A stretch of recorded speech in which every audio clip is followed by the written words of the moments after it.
There really is only one way to enjoy this last episode, and that is to listen to the incessant voice inside of me that says, none of this makes sense. Just shut up and enjoy the show. Hey, this is the Sword and the Pen Reflections. It is my casual alternative to the formal channel, the Sword and the Pen, link up there.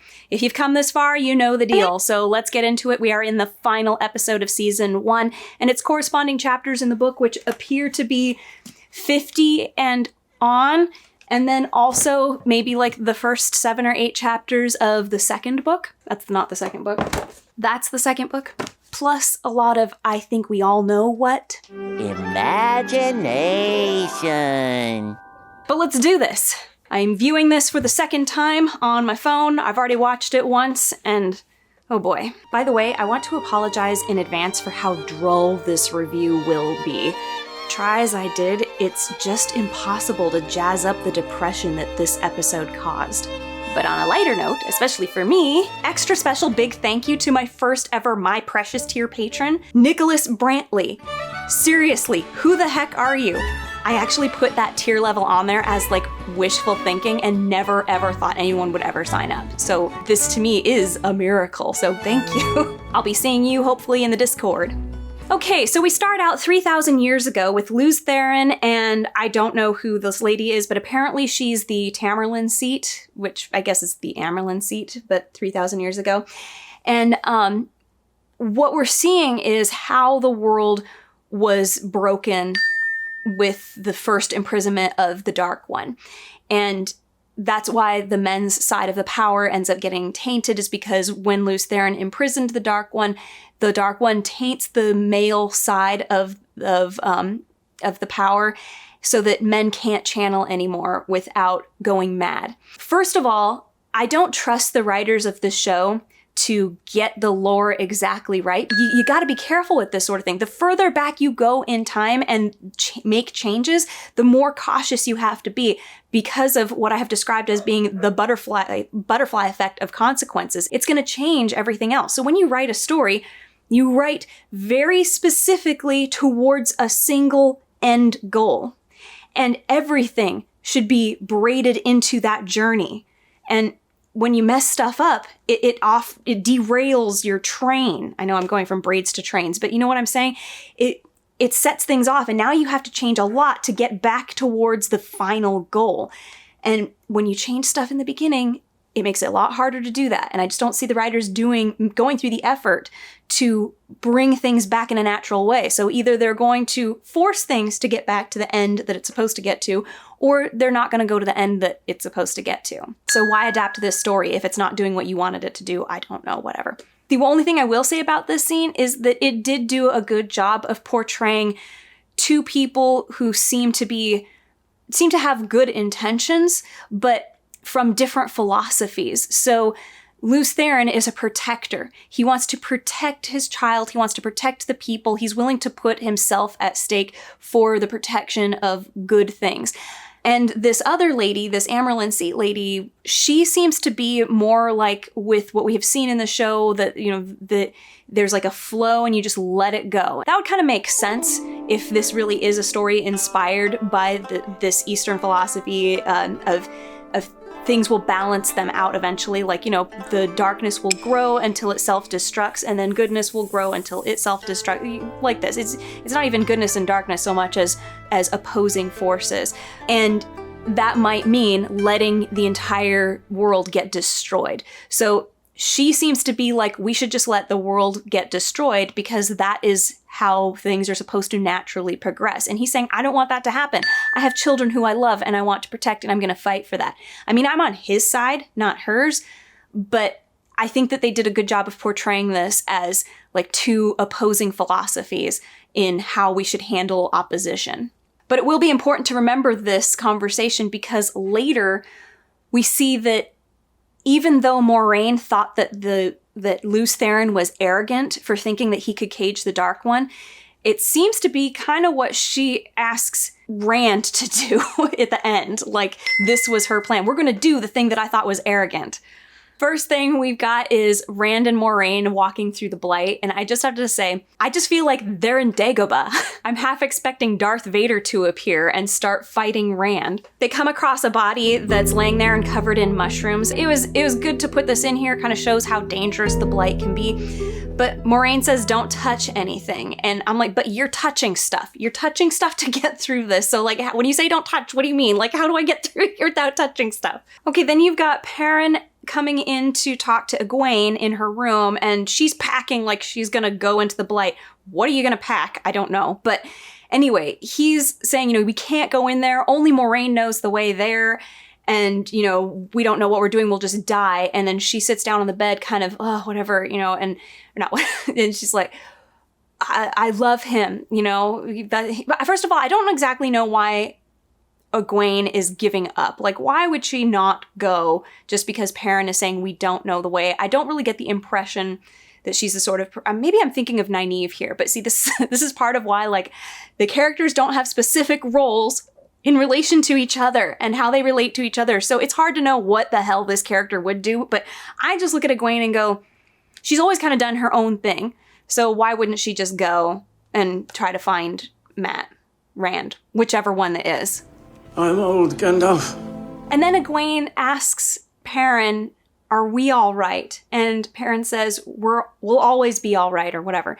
Like, it's no big deal. Like, I thought that he was in love with Egwene, and now he's just like, whatever. But like, we didn't. So they were trying to build up this pain in Perrin, this conflict which they didn't do very well until Machin Shin. Like, so they seemed to show it in episode 1, and then nothing from Perrin. And then Machin Shin, and suddenly this argument happens after that, like, you've always loved, Egwene more than your wife, and that's why you killed your wife, and what? Okay. And now it's gone again, because he doesn't seem to have any conflict here. He's just like, yeah, we'll always be all right. The camera needs to do things in order to convince us that Perrin's not actually okay. He's just being the strong one and saying, you know what, I'm gonna put your feelings above mine. But it's not doing that. He just seems to have, all feelings have disappeared. So I just don't believe this. But then, so at the end of their conversation, Egwene leans into Perrin and he holds her like they're comforting each other because they can't go after Rand and they both care about him and they both acknowledge that something awkward just happened between the three of us, but we're going to be okay. Now they're embracing each other and holding each other. It takes away the value of what happened in the previous episode. So all of this drama that happened between her and Perrin and Rand meant nothing because it's all gone now. There's no awkwardness, them holding each other to support each other here. Now remember, Perrin never got to hear the resolution between Egwene and Rand.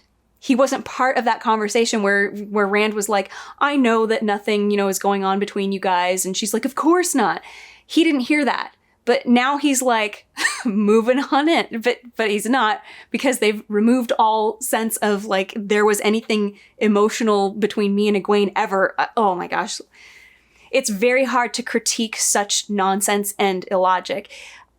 I don't even know what to say. I'm not even going to say anything else. We're moving on. We're back in Dagobah now with Rand. And he and Moiraine are touching all the things.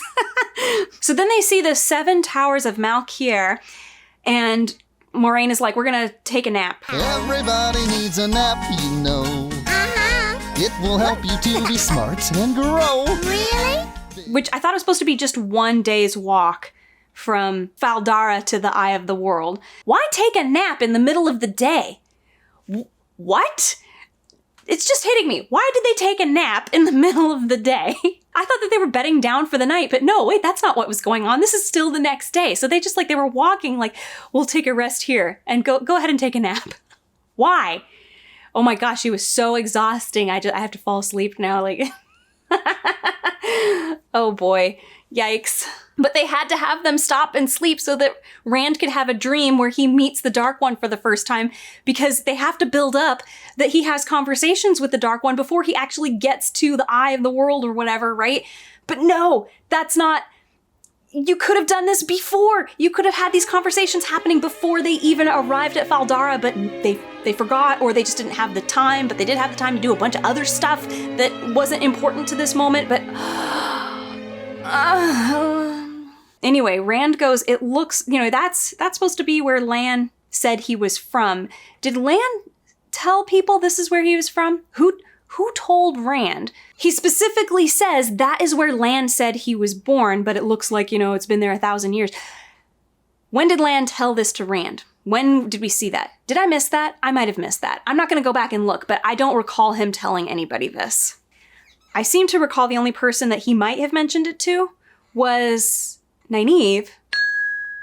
I don't know, whatever. This next line from Moiraine makes no sense whatsoever.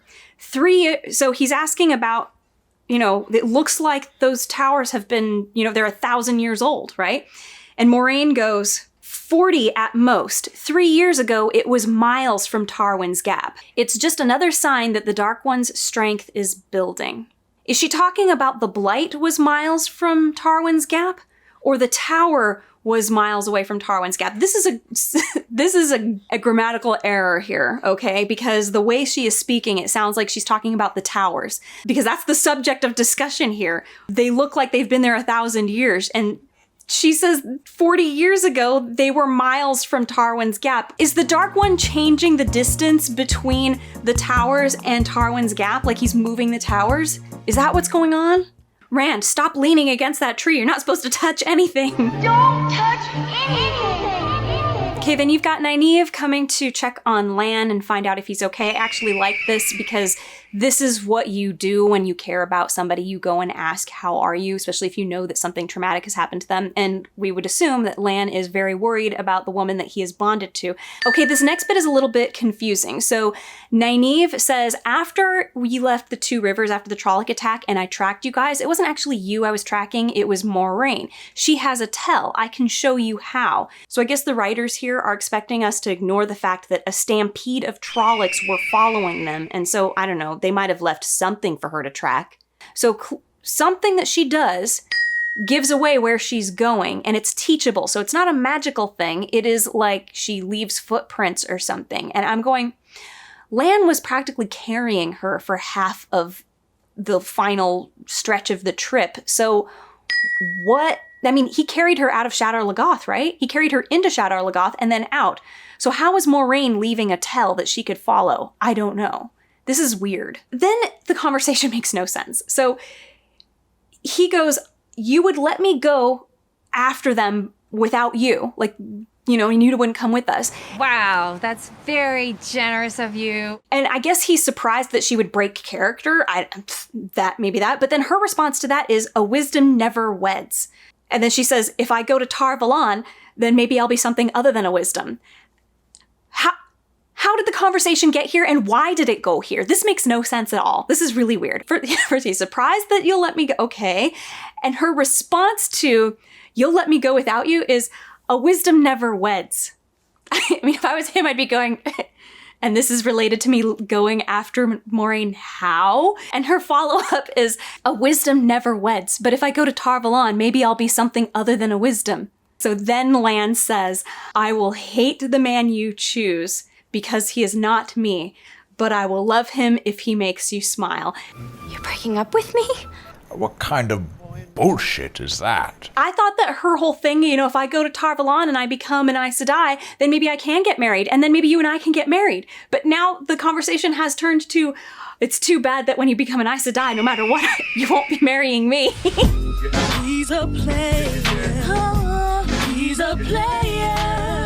Thank you to the commenter who pointed out that Lan, who at least according to the books has been with other women casually, seems to have taken the virginity of Nynaeve, and then when she says she's going to pick another career where she can get married, he says, well, good luck with that, but it's not going to be me.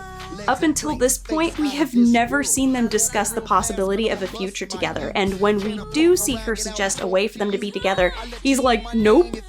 He's a player. What? He's a player. And then he says, you are as beautiful as the sunrise. You are as fierce as a warrior. You are a lioness, Wisdom. I mean, gosh, this would be such a lovely thing to say if she was anything pleasant, but she has been anything but pleasant or intelligent until now. And I just don't buy this. This is like, they banged the night before, and that was like the closest we've seen them ever. So it's just awkward. It's so weird. This is supposed to be, we've been in love and I respect you so much. It's just weird. This comes out of nowhere. But yeah, so they're both resigned to just like, there's no hope for either of us, even though the conversation that we just had about me going to Tar Valon was about like, hopefully I'll be able to get married when I'm not a wisdom anymore. Wouldn't you do that to be with him? And okay, so then if you can't be with him, so maybe this is it. They weren't really in love. She banged him and realized this is what I want. Maybe not with him, but with somebody. The problem, I think, is that they're trying to play out that these two have had this great romance and our hearts should break to see them part ways. But the time just wasn't put into developing that. And for that reason, this subject just feels kind of shoehorned into the conversation. But yeah, so then he says, all right, tell me how to find them. So she has some way that she can track Moiraine that she can tell him, and now he'll be able to. Before we continue, please consider liking, subscribing, and commenting. It's a free way for you to support the channel, and for me it might bring in some money from all the commercials they keep putting on my videos. Or if you're feeling really generous, check out my Patreon, Ko-fi, or hit the money heart thanks button down below. Now let's get back to this shit show. Then we're back in Dagobah, and we've got Rand waking up from a dream, and he sees that the plants were like climbing onto his hand, and he freaked out about that. And Moiraine essentially says, what did you dream about? Dreams are really important here, so close to his touch. Like, but here's the thing. In the show, we haven't seen them dreaming a whole lot up until now. I mean, we saw it much further back several episodes ago. But see, in the book, it was built up to properly, where we saw that the dreams were becoming more and more frequent and intense, to the point that Moiraine actually had to say, I have to shield you guys as best I can from these dreams. We saw this growing tension, like, oh my gosh, we are getting closer to the Dark One. I hardly knew that the Dark One is even a factor we should be concerned about in the show until this moment right here. For the last, how many episodes has it been since we have seen something from the Dark One? Was it episode 4? Episode 4 or 5? That was like the last time that it was like something about the Dark One came up. Nothing since then. And then we get a jump scare of Moiraine getting stabbed through the face, well, through the back of the head, and you know. And the thing is I know this isn't real. I am pretty sure that everybody watching the show would see this and think it's not real. The only thing that you get out of this is a jump scare. I mean, it would be the same thing as one of those videos that you would watch and you'd say, watch really closely. When you see it, you'll see it. And you're watching like this empty room and you're going, what's going on? You're watching for like 5 minutes straight. And then suddenly like a big scary ghost face happens right in front of you and it makes you jump. That's like a really cheap scare. And once you realize what they did, you go, oh, that was dumb. So that's the same reaction that you have to something like this. You just kind of go, oh, you made me jump because it was like quiet moment and then suddenly blasting with the sound effects in your ears and like the image in your face is all jumpy. But like it's a split second scare. And then after that, you're like, I don't believe a second of this. So then I'm guessing this is Baalzamon or Mon, whatever, however you say his name, shows up. So the Dark One, flaming face, Rand shoots him in the eye, he pushes the arrow into his own eye, and the CGI effect disappears, so now we just have a guy with a face. Who the hell is that? This guy is much less scary. I mean, the Dark One has not been scary in this for so long that I'm not scared of him anyway. But anyway, you've got this dude now. I don't know how I feel about this. This didn't really happen, so I don't have something to compare it to, but I will say this, that building up to the bad guy is somebody who we will have conversations with has been neglected in the show. It has not happened. The Dark One has not spoken to the kids in the show, and he did in the books, which meant when there was a conversation between Rand and the Dark One at the end, we're like, we've been leading up to this, but now suddenly we're having a conversation, and it feels like... we just decided he can talk now. It's not believable. You have to build up to these things in a way that makes it so that we're anticipating that, oh my gosh, they've been having these weird ass conversations for a while now. When they do actually have a conversation where they're both aware I'm the dragon, it's going to be very intense. But we didn't have that. And now we're having a conversation all of a sudden. This is so hard to critique. It just was not built up right. It wasn't built up right. So this is just no impact whatsoever for me.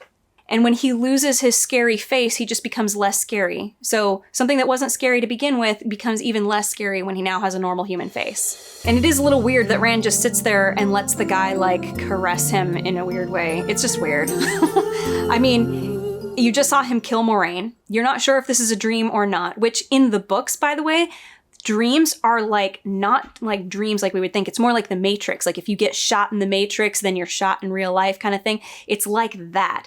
So I need to think more about the consequences of doing this, but it's just weird to me that Rand would allow the Dark One to get that close to him if he feels like this is real.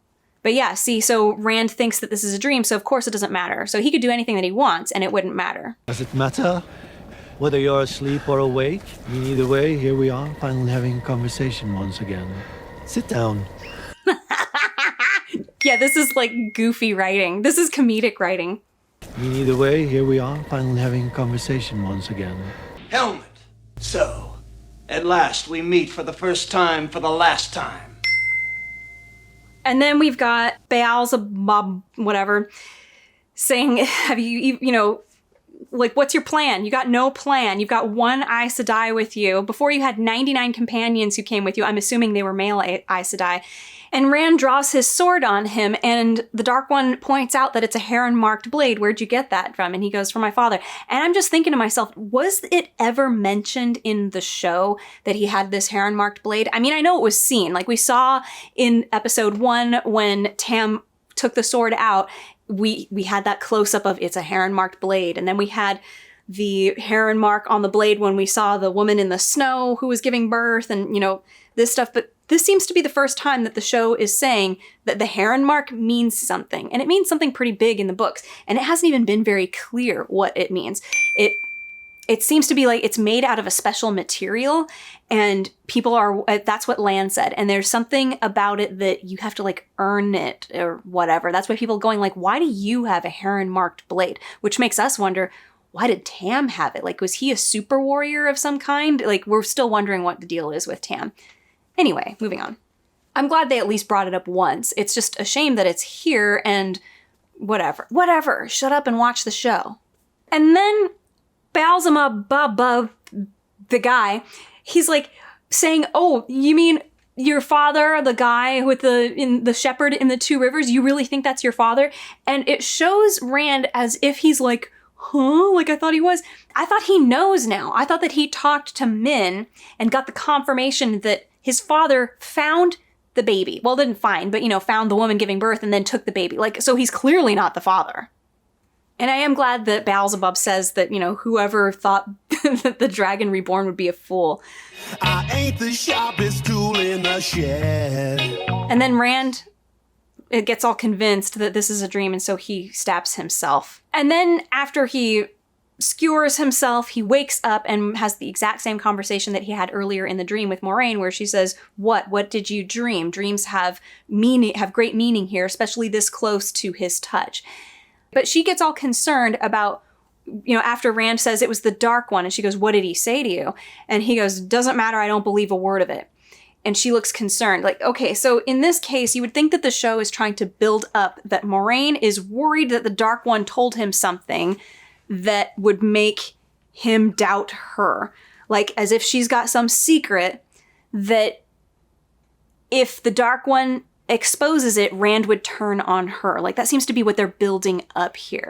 Okay, I guess that's what we're doing now. I do really like that from above, the trees kind of look like sea stars, which is one of the monsters in the Blight that I really enjoyed from the book. But as you know, we don't get any monsters in the Blight. I was really hoping to get some monsters, but okay, I mean, whatever. We just have Dagobah Forest. Yeah, and then Rand wants to know, what is our plan?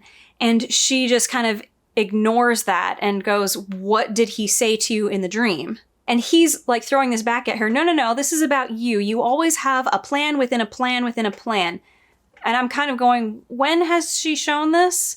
You know what? Okay, so like I really enjoyed in Dune, so you can see that I've read Dune a couple of times. And they talk about plans within plans within plans. I see plans within plans. And you see that unfold. You see the things happen that show you, yes, there were plans within plans within plans. But I haven't really seen that in the show. So I would have liked to have seen that Rand would have a reason to say this to her.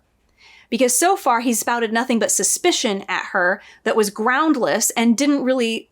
There was nothing to show why he would be suspicious that she has secret agendas, plans within plans within plans. Like he would think that things are going to happen one way and then something happens and it goes the other way, unless I miss something. I may have missed something, but at this point, as far as the show is concerned, I haven't really gotten to a whole lot of those parts in the book, but I have not been impressed with anything that I have seen Moiraine do that would make me think that she has plans within plans within plans.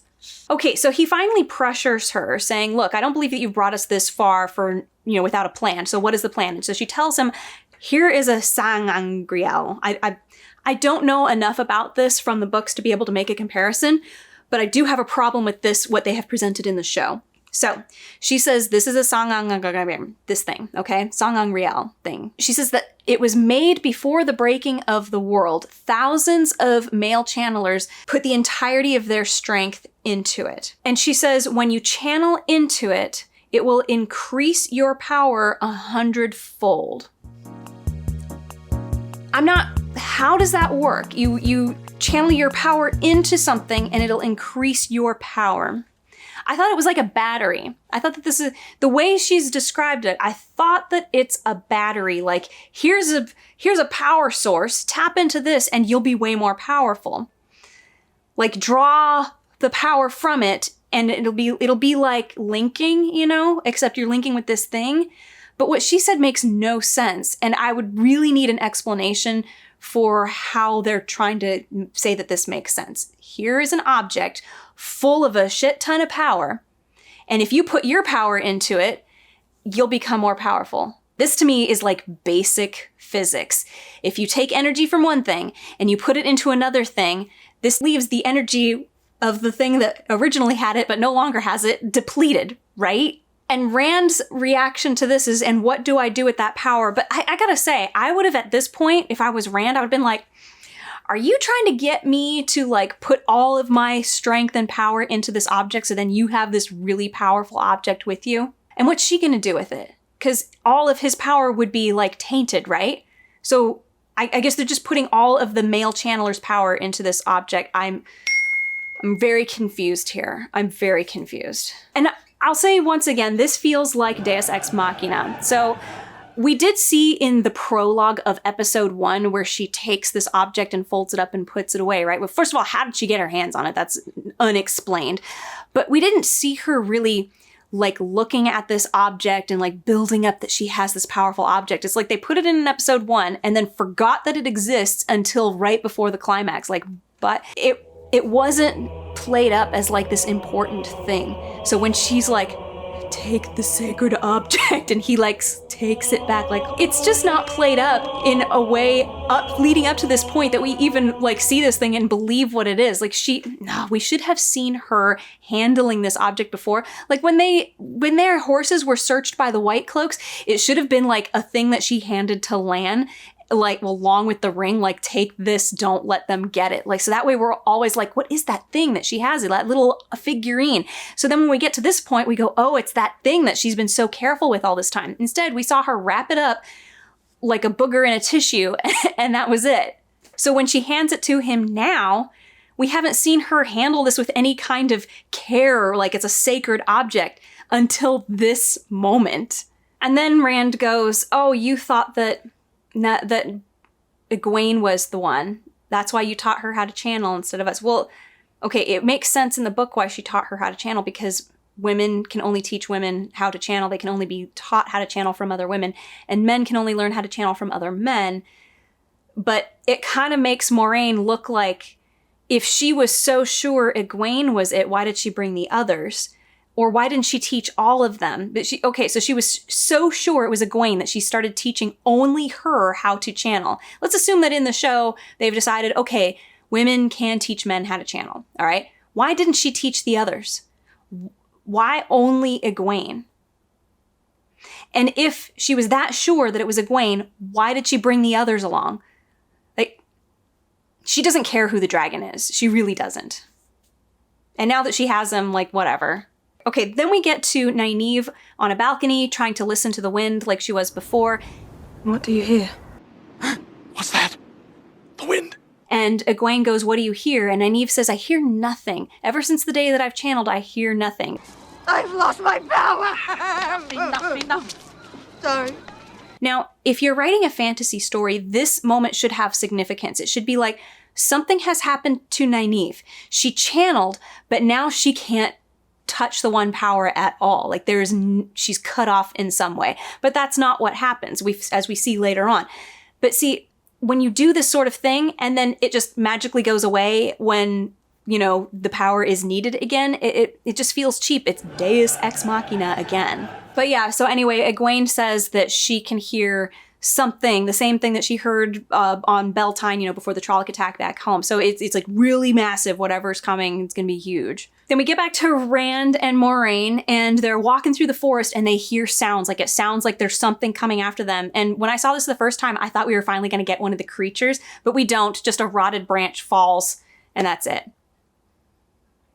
I don't know what the point of that was. But then Rand asks, will you teach me how to use the one power? And she says, I can't. Every time that you channel, it'll take you closer and closer to the madness. So I think that this is an establishment that women can teach men how to channel. Because she doesn't say, I can't. Women can't teach men how to channel. We don't even know how you do it. Instead, it's, I can't because of what would happen if I did. That's different from in the book.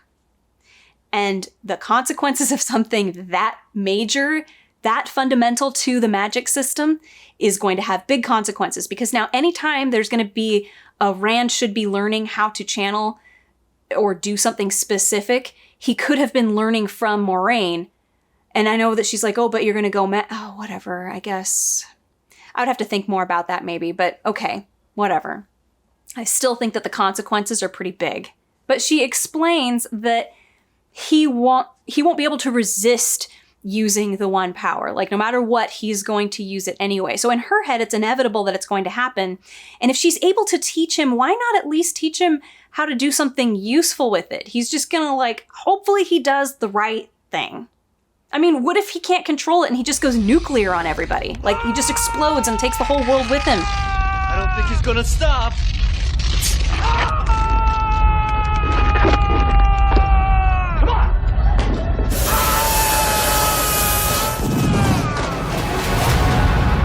The wheel weaves as the wheel wills.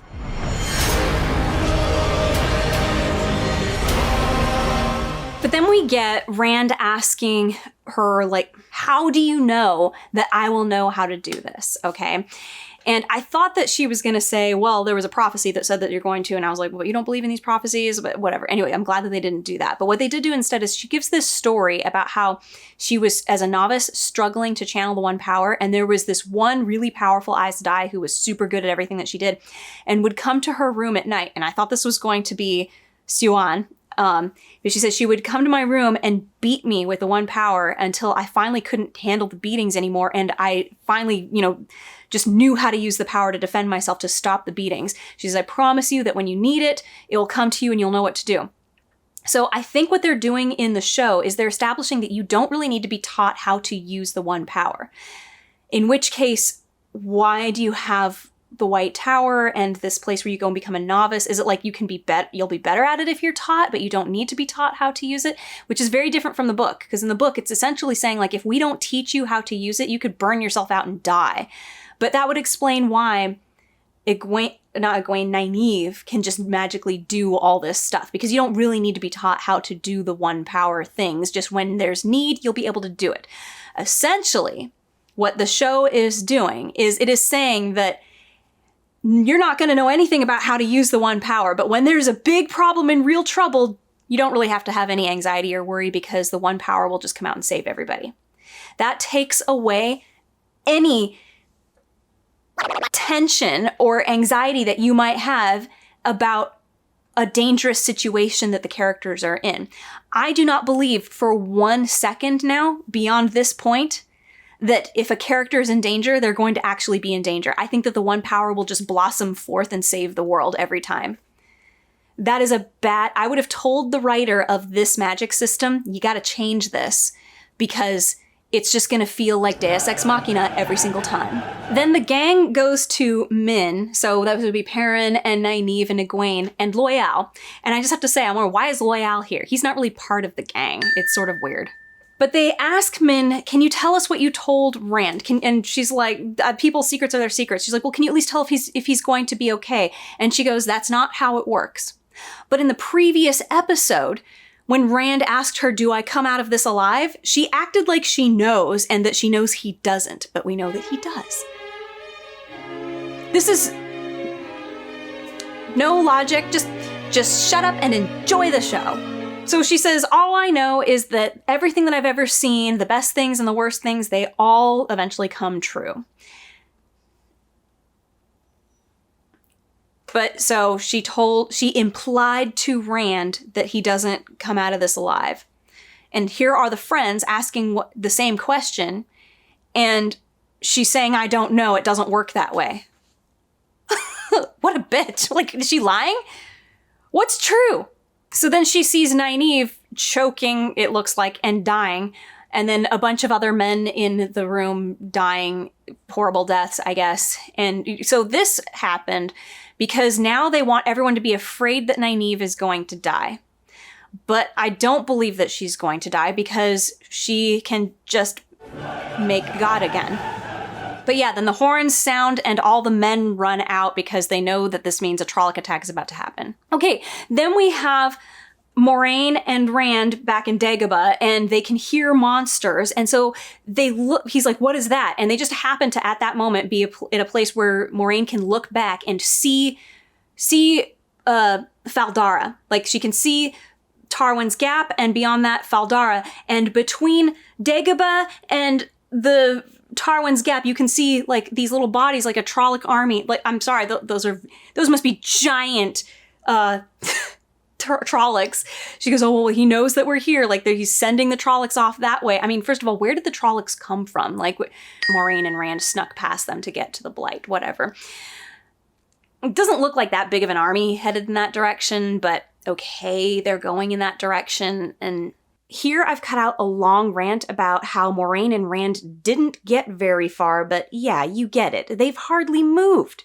I thought it was supposed to take them all day to get to the Eye. I guess they shouldn't have taken that nap. Okay, the next scene we've got is Algomar and Amalisa and some of his guard, colonel, whatever. Amalisa is like, I told you that their numbers were increasing or whatever, and Algomar is like, how many are there? And one of his dudes says, well, there's about 50 fades with them, so probably, tens of thousands of Trollocs. They're all coming out of the Blight and they're heading for Tarwin's Gap. And I'm just going, 50,000 Trollocs have come out of the Blight that Moiraine and Rand have walked into. Where were these Trollocs? I mean, it doesn't look that wide of a Blight. I mean, it's like kind of this narrow thing leading... How did they not encounter any Trollocs of this tens of thousands that are supposedly coming out of the Blight? Something is wrong here. And I had trouble visualizing it in the book too, but the thing is you were with the gang who were in the Blight, so you didn't see all this other stuff, and it wasn't a question that was really on our minds. And I don't even know if it was specified that they came out of the Blight, so much as they just came to Tarwin's Gap. I don't know. What? How did this... Just shut up and enjoy the show. I do like the one-eyed Viking guy because I'll bloody skin them myself and burn their goat-kissing hides. Gosh, I cannot help but think that this is all meant to be like, we are hearing what Algomar must be thinking. That's why he has ignored his sister all this time. You know what? I don't like this change in Algomar because of how it took away from Moraine's sacrifice, like her moral dilemma. But okay, this is awfully childish. Okay, whatever. And then the other guy asks, are they coming for the city? And they say, not yet. What do you mean, not yet? They're coming straight towards the city. What he meant was, have they broken through the fortress at Tarwin's Gate?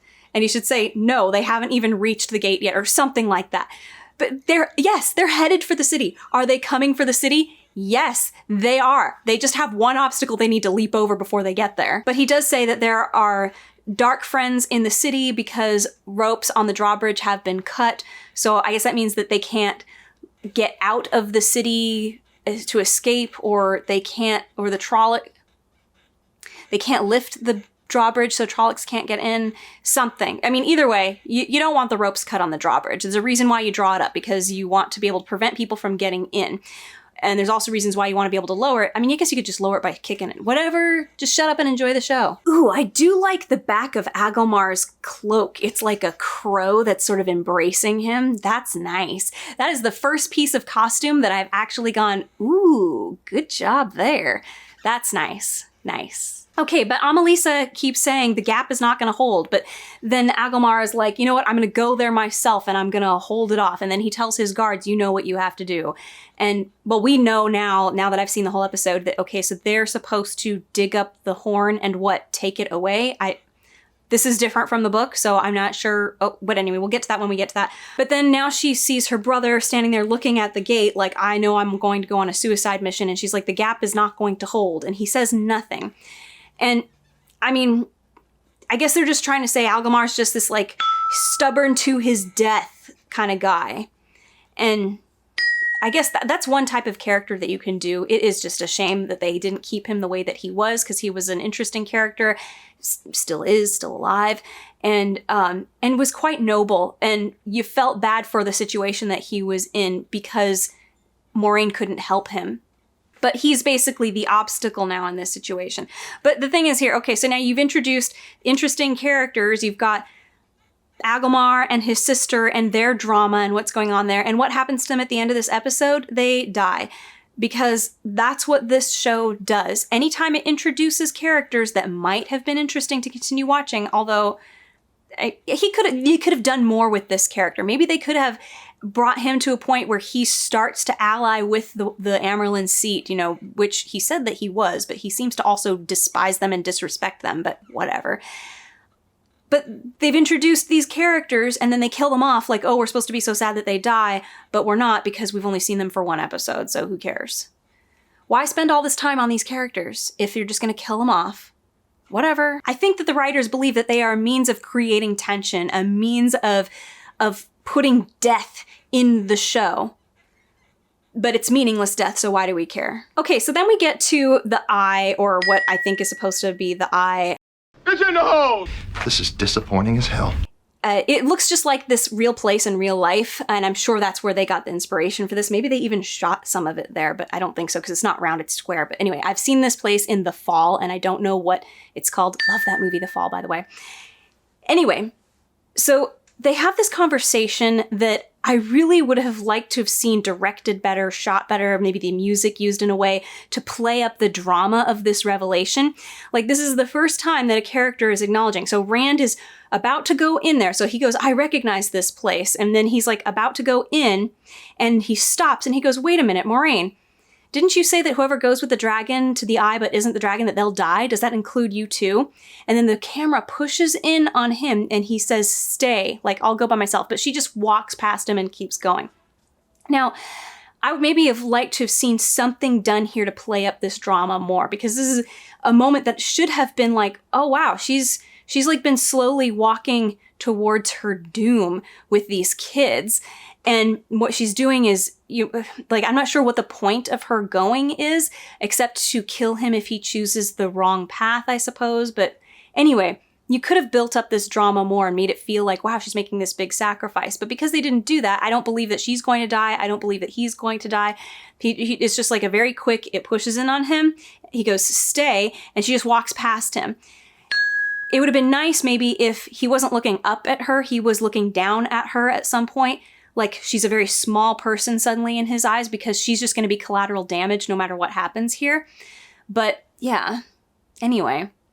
But you know what's interesting is then they do get to the eye of the world, and it isn't as she described. It isn't two forces of nature colliding. It all happens in the dream and nothing happens. Whatever. Move along. Move along.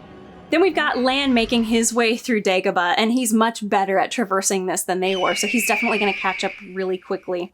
Not sure why he doesn't just teleport. So then we have this scene with Agelmar and Amalisa, and again, I don't really care because these are not important characters, and since they die at the end, it's a waste of time. But you have the sister basically saying, why don't you wear our father's armor, the armor was good enough for them, and then, for our grandfather before that, and he's like, no, I'm wearing my own. We're just making him look like such a stubborn, arrogant asshole, but okay, so I am very disappointed in what they did with him, but this is the new character. They've decided to make him a very unlikable guy. He is now the adversary, but he's also stupid because she's right. The sister is right saying the gap's not going to hold. It's going to fall no matter what. So he's like determined to go and commit suicide. He says, oh no, we're going to be fine. We're going to hold the gap. And if we can't, you guys are going to protect the city. Okay.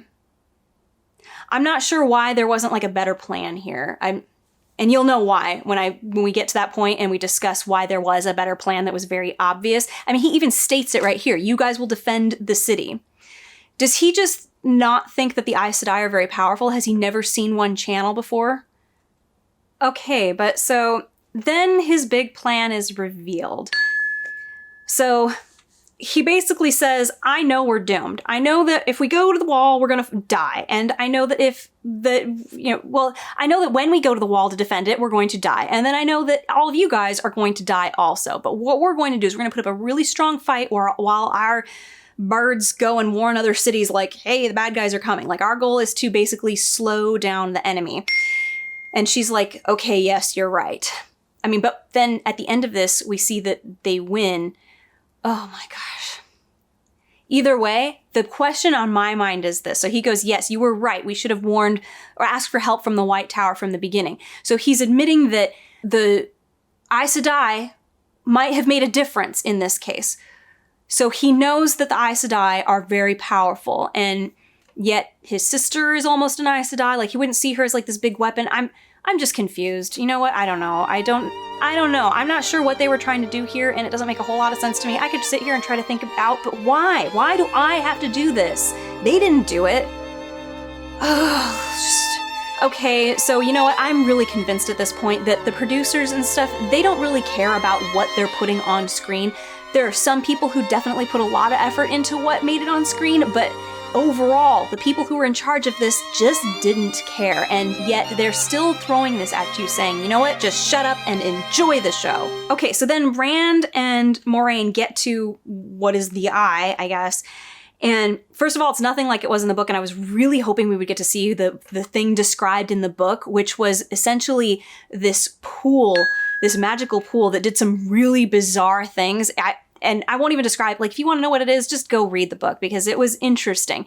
And we're not seeing that here at all. Ho, ho, ho. But he gets into this area and goes, what was this place? And she goes, we have no idea. Every record of what this place was destroyed by Dark Friends. Then how did she know it exists? I'm a little confused, but I shouldn't be. I should just shut up and enjoy the show. But then while he's explaining how every time I try to grab onto some memory of this place, it just sort of slips away. And then we see it starts coming together. He sees Luz Theron come into the center of this room and he does this weird like thing. I'm not sure what that was. And then he says, I fought somebody here. He's like the dark one, but he looks like a man. And Moraine's looking like, oh my gosh, oh no. Like, I'm not sure exactly what she's supposed to be thinking in this moment, but like I thought that we would see things happening that make everything that she's done make sense, or like she would understand it to some degree, but whatever. Anyway, so he says, I remember this place. This is where we fought. Like, this is where it happened. And there was this symbol. And he reaches down to touch the yin yang, which is the flame and the tooth. And anyway, so he touches the symbol on the floor, and he goes into, I think, the dream world at this point. He's suddenly back at home in, is it Emond's Field or Edmund's Field? I don't know which one it is. But he goes outside of the house. I believe this is the same house that he and his father live in, but now it's him and Egwene, apparently.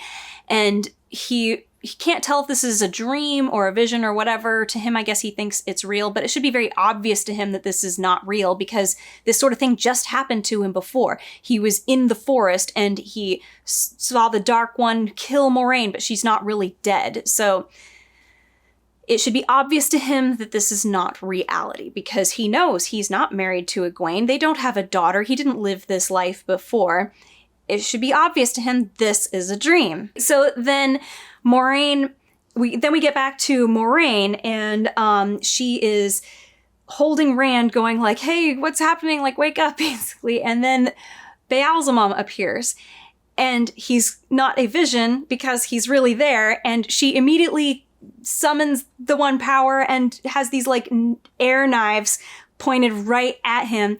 And he just like, and like sends power into her, and it's a white power. So it's not the dark tainted power.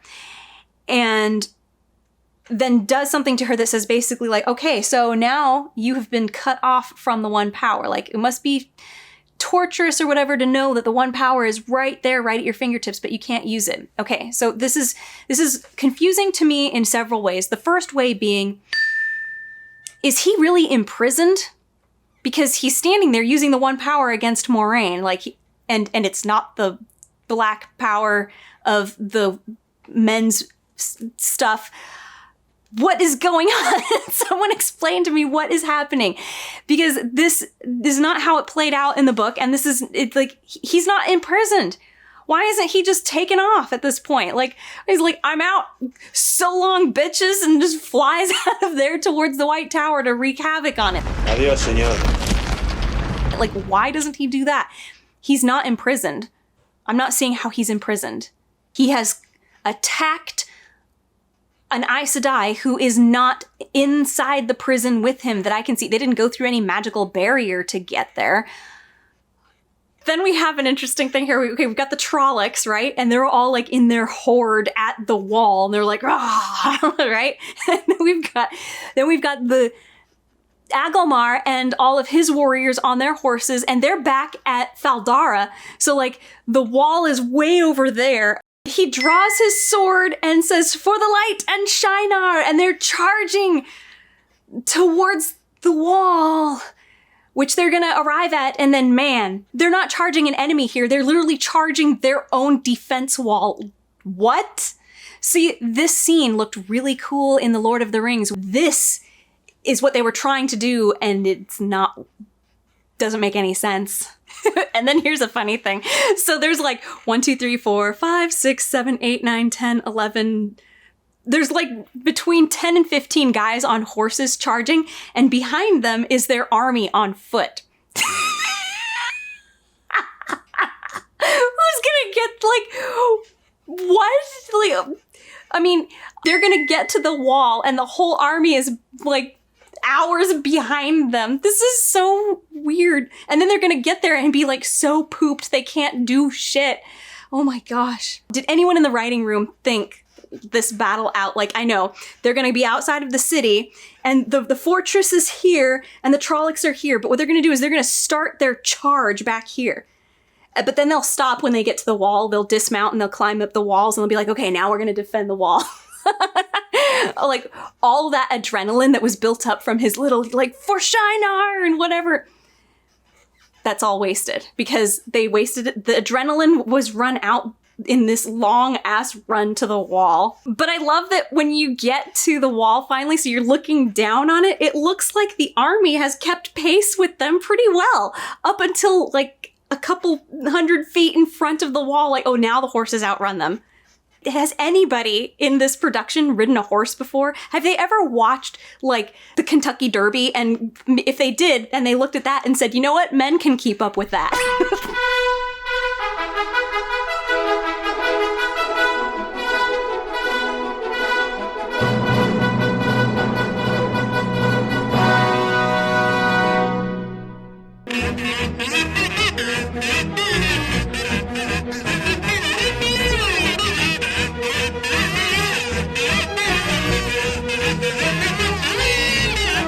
I just want to point out here that I'm seeing some poor special effects, but I'm not complaining about that at all because I can forgive poor use of special effects or like it, this is the best they could make it look. What I'm pointing out here is what they showed.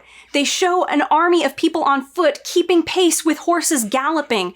I mean, what? This is somebody who grew up watching fantasy and science fiction on the Sci-Fi Channel. All the mini-series that they would have back in the 90s and the early 2000s when the special effects were shit. And you know what? I forgave all of that because the storytelling and the characters were the characters were likable and the storytelling made sense. And they thought things out. This was not thought out. And that's what I'm complaining about. I'm not complaining about the quality of the special effects, although I should be because this was a super expensive production. And I'm going, where did the money go? Because it didn't go into beautiful special effects, but take the money out of this equation and I'm still saying, where did the thought go? Then we see that Amalisa has donned her father's armor that her brother refused to wear. And you know what? It sure is lucky that her father had such a feminine figure. But I like this, where she's saying all the women and children of Faldara, like, you guys are required to now stand and fight. And any channeler women, come and find me. I like this. This is kind of bringing memories of Manetheren back. Like, the men went out and fought, and then the women, well, at least one woman stayed. And no, actually, the women went out and fought too. In the book, the women went out and fought as well. But yeah, I like this. This is good. They're keeping the gates open to let the foreigners out, but they're like going to stay and do this. I'm glad that all the Faldaran women were like, yeah, we're on board with dying with our children. It's just a shame that none of this was necessary, which we will see why coming up. Now, they didn't really establish this in the show. They sort of hinted at it, but it was well known in the books at this point that shadow fades can like travel through shadows, like they're impossible to see. And here she's like, light all the torches and light all the fires because there'll be no shadows for a shadow fade to hide in tonight. And so I'm guessing that people who didn't read the book are going, what is that? Like, is that a thing? Shadow fades can travel through that's a thing? It just wasn't built up to very well. And Min is getting on a wagon and hightailing it out of there with the foreigners, even though I think she's supposed to be a Faldaran in the show, because apparently she's had a vision that shows that the city falls. Except that it doesn't fall, so her visions are wrong, which undoes everything that we've been building up about her visions until now. Okay, then we've got the captain of the guards guys, the eye patch guy, and the guy who was in Willow. I liked him, the actor, didn't like his role, but they go to the throne and they start pickaxing the floor beneath where the throne was. And eventually we find out it's because the horn is there. We'll get to that when we get to that. Then you have Nynaeve and Egwene and Perrin and Loial moving towards the gates. And Nynaeve is like, we've got to get out of here. And Egwene goes, to where? To Rand? Like, we don't even know where they've gone. And then Perrin says, we can't just leave these people here. Like, Nynaeve and Egwene are like ready to just leave, which to me is kind of cowardly. I thought that they're supposed to be like, brave, but okay. At least Perrin is saying that they should stay and do something. And then Loial says that they're calling for all women who can channel. Now, here are two people who can channel, and Nynaeve is supposed to be the most powerful channeler in 1,000 years. And I don't know if Egwene was told that she's also supposed to be super powerful, but I mean, she knows she can channel because, or at least she thinks that she knows she can because she's done it with Moiraine. And then she thought that she did it in the ways. But they're like, we're not going to help, we're going to leave. And Nynaeve is like, look, I'm only here to bring you guys home, and I've already lost 2 of you. I'm not going to lose you guys also. I don't like this. Like, they're making them look like cowards here. Like, they're not brave and self-sacrificing. They're like out for their own interests and screw everybody else. Well, at least Nynaeve is. Real quick note, if you're watching this video, you know that I have finished season 1 of The Wheel of Time, and I've also finished the first book, The Eye of the World by Robert Jordan. Well, my friend Rebecca Nicole and I have done a Q&A video where we had viewers like you send questions to us about the first book and the first season of the show, and we answered them. And it was a lot of fun, so I hope that you'll go and watch it. The video is available through the link here and also down in the description. Hope to see you there. Then we're back at the wall, and okay, the men are there, and then he's like, you know, let them buy every step they take with blood or something like that. Doesn't matter, because then we get a flash of the Trollocs, and the Trollocs have not moved. So they've been all assembled there, ready to attack the wall, but have not started the attack yet. They decided to wait until the army from Faldara arrived at the wall. How convenient is that? Wow. This is the same shot that we saw earlier, I believe. They've just altered it so that the light is more like, okay, now it's sunset. Oh my god! Wow! Then they do start shooting arrows with crossbows out at the Trollocs, like that way. So like it's gonna travel really far before it gets to them, but the Trollocs are right there beneath you now. So they should be hanging out the windows, shooting down at the very least. I mean, this doesn't feel like a very good defense, but they're not just, they're also, it's like they're not doing what I think would be the best thing to do, which would be to, okay, remember in the Game of Thrones show, they had them like dropping stuff on the wildlings when they were climbing up the walls. Why aren't they doing this sort of thing here? Was it the wildlings that they were throwing stuff down on? I'm pretty sure it was. But either way, they're only shooting the Trollocs that are far away, not the ones that are closest to the wall. Then we show Amalisa and the two ladies that are with her, and then Nynaeve and Egwene show up, and she goes, Moiraine's two, like, I might have known. And Nynaeve goes, we're nobody's two but our own. Okay. Just like throw in another line there to make Nynaeve look even more like a bitch. Oh my gosh, they're just destroying her. I feel sorry for the actress because nobody deserves the hate that this character is getting. And then we get to Perrin and Loial, who are back in the castle, and Perrin's like, how can we just sit here while everyone else is willing to fight? Why doesn't he go off to the wall and fight there? Like, why doesn't he just do something? Why is he just sitting there? I don't understand this at all. He could be helping the women who are like arming the catapults or not the catapult, you know, the giant crossbow things. He doesn't have to sit there. I'm really confused about this. Why doesn't he go out and just do something? Oh yeah, I forgot. Then he shouts out the way of the leaf. This is all bullshit. The way of the leaf. Oh my god. I can't be held responsible for what I'm gonna do to you. What are we supposed to do? Just watch our friends die? Shut up! Shut up! You're driving me crazy! They did not do this right. See,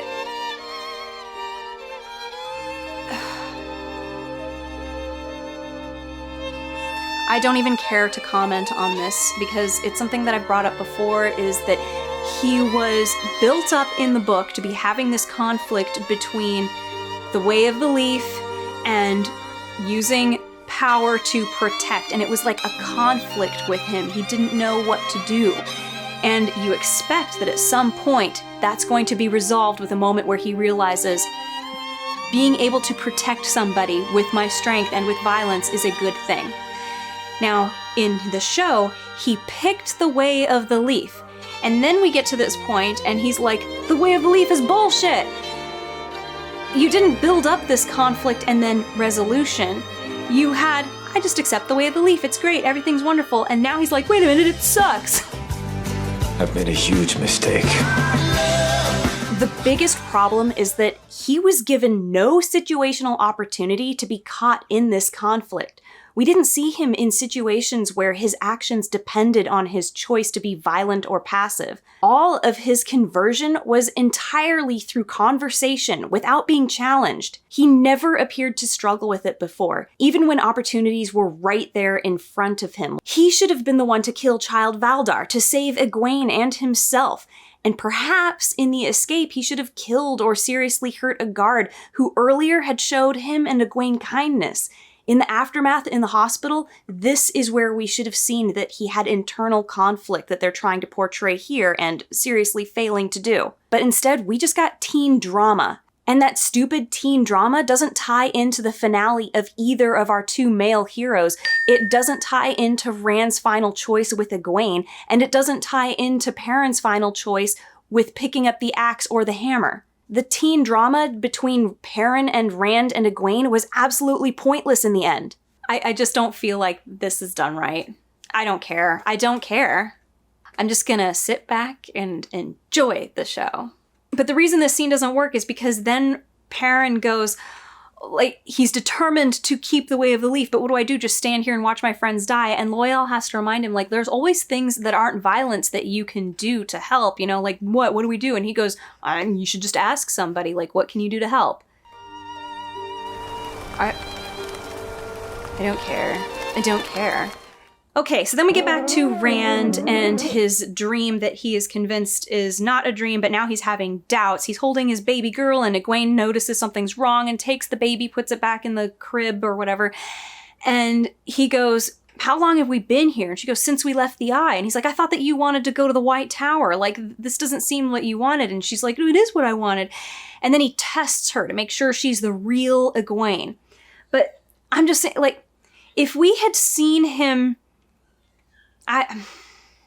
Anyway, she passes the test and he's like, oh, it's really you. Does he have memories of the last, like, it seems like he doesn't have memories of how long they've been there because he asked, how long have we been here? And she said, since we left the Eye. So does he remember things? Like, does he have suddenly new memories of things that have happened? Anyway, he conveniently does not know that this is a dream, even though he knew that he figured out that it was a dream before in the Dagobah forest. Then he gives in to the vision, starts making out with Egwene, and then she suddenly freezes. And it's like, this isn't real. And this is when the Dark One comes out and basically says, of course she's real, you know, or a real version of what she could be. And Rand is like, what the hell are you talking about? He's like, didn't anybody tell you what the dragon does? And he kind of explains to him that you could remake the world the way that you want it. Now, I just have to say, so this is not what happened in the book. There was no temptation like this. And to me, this is something that has been done many times before, and there's nothing really wrong with it if you have led up to it well. But the problem is they didn't lead up to this well. And that's one of the problems. And the other problem is this has been done so many times. It's predictable. It's tired. We know what's going to happen. He's going to be tempted by it, but then not choose it because it's not the real, like, you know, this isn't real. Like, who would choose that? Like, adults would see this scenario and immediately know, yeah, this is dumb because it's not what somebody would want. Do you want a fake version of reality? Because you could have that. And I know that the Dark One's supposed to be trying to convince him, like, oh, you could make it real. But that's like saying, okay, would you like to go get plugged into the Matrix and everything that you've ever wanted is happening? Well, okay, that's different. Who wouldn't want that? I've always understood Cypher and his steak dinner conversation. Ignorance is bliss. But the thing is this is before the ignorance. This is him understanding that all of this is fake. It's not what I actually want. And I shouldn't choose it because if I did, I would be dissatisfied with it in the end. It would be like, you know, a writer falling in love with a character that they have written. That's weird. It'll be very unsatisfying in the end. So this would be just, no. We all know what his choice is going to be, so it's fake tension. We're not worried about what he's going to do. And then the Dark One basically tells him, look, you can have all of this just the way that you want it, and I can show you how to do it. And then we get to Moiraine and Balza, whatever, talking back in the Eye of the World, and he is saying, gosh, I wonder what he's going to choose, light or dark. Please have a dream, my lord. And Moiraine pulls out a knife and holds it to Rand's throat, basically saying, like, if he doesn't choose the light, I'm gonna choose for him. If he goes bad, I'm gonna kill him. And then that'll be the end of the threat. The Dark One won't be able to escape the prison. But hasn't he kind of escaped already? I mean, he can attack a person in this room. I don't see what... He's not even in a room. I didn't see a barrier or something. Like, he can't get out of whatever. And I really don't believe that she could cut his throat before Baalzamon could get rid of the knife. Like, why couldn't he just, like, ping, and, like, the knife flies out of her hand and she doesn't have it anymore. She doesn't have the one power anymore. She's cut off from it. So what's he scared of? I mean, there's no way. We've seen her stop a knife from being 3 feet in front of her that was coming towards her. She stopped that. She stopped Matt stabbing her. So, and he's like way more powerful than she is. Way more powerful. So why does she think that she could cut Rand's throat before he could magic her knife away? Whatever. Then Perrin walks into the throne room and the guys, the soldier guys are still struggling to move the stones out of the way so that they can get the horn out. And they're like, what do you want or whatever? And Perrin's like, what can we do to help? And they're like, here, take a pickaxe. This just feels like they didn't know what they should have Perrin do. So they're like, let's put him in the throne room and he can help them dig. It would have been so much more interesting if he went out to the wall to defend there, or if he even went out like to help the women with defending the city. Something. And I don't mean with the Aes Sedai, but I mean like with the other gals who are like, fortifying things. Like maybe he's helping them board up walls This just seems like stupid. I honestly don't know why they had this bit in here, except that they wanted to give people who actually made it this far in the show a reason to want to watch season 2. Because what about the horn? It actually is a good idea to do this, though. I mean, okay, I will admit, it was smart of them to put this moment here. Unfortunately, this isn't... Yeah, this is fine, I guess, but I'm still not okay with Perrin being like, this is what he does during the final battle. It's so dumb. Then you go to, we show the women and they see the battle is beginning at the wall, whatever, it doesn't matter. Then we get to the wall and we're still seeing the soldiers shooting arrows out of the window. So they're not going down on the Trollocs that are climbing up to the windows, right? And then the Trollocs, for some reason, they're stupid too. They start hacking at the windows until they can climb in through the windows and they kill Agelmar, which he is alive in book 2. But anyway, so they hack their way through the window and that's how they're getting into the wall. And I'm just going like, why didn't the Trollocs climb around the windows? Because nobody was getting close enough to the windows to shoot down like at the Trollocs that are climbing up. So they should have just gone around the windows. I don't know, this is dumb. Then we're back in Rand's vision and the guy's like, we think everything here is stable, but it's not, it can all be destroyed or recreated in an instant. And then he slits Egwene's throat magically. Rand freaks out and tries to stop it. And then the bad guy like heals her throat again. Basically, he's like, all of this is meaningless. We can destroy, we can create, whatever. And Rand suddenly is like, what? I don't understand. I'm like, but he's conveniently stupid so that he can be like this meaningful, like, oh no, like what an intense moment. Like the girl he thought was Egwene, which he didn't think was Egwene. Thank goodness Balsamon, whatever, pointed that out. And then Rand goes, like, he looks at the baby, he looks at Egwene, and then he's like thinking, and he goes, how do I make it real?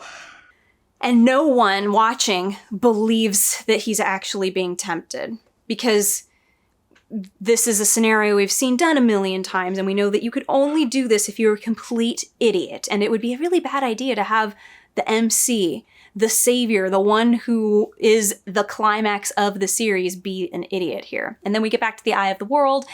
And Balsamon's like, it's so easy to do this. I'll show you it's so easy.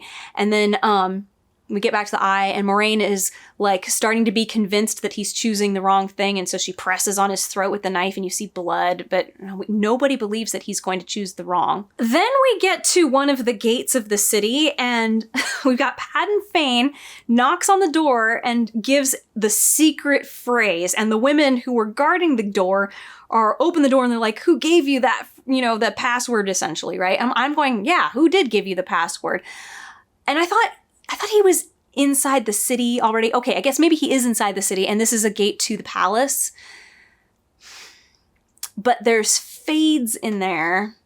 And I thought that they lit lanterns everywhere so that fades could not travel within the city, so they missed some spots. Whatever, I hope they do explain how Padan Fain knew the secret password to get into the castle. And he just saunters in, and I do have to make this comment about Padan Fain. So in the book, and I know that I described this in the last review, he's basically like Gollum.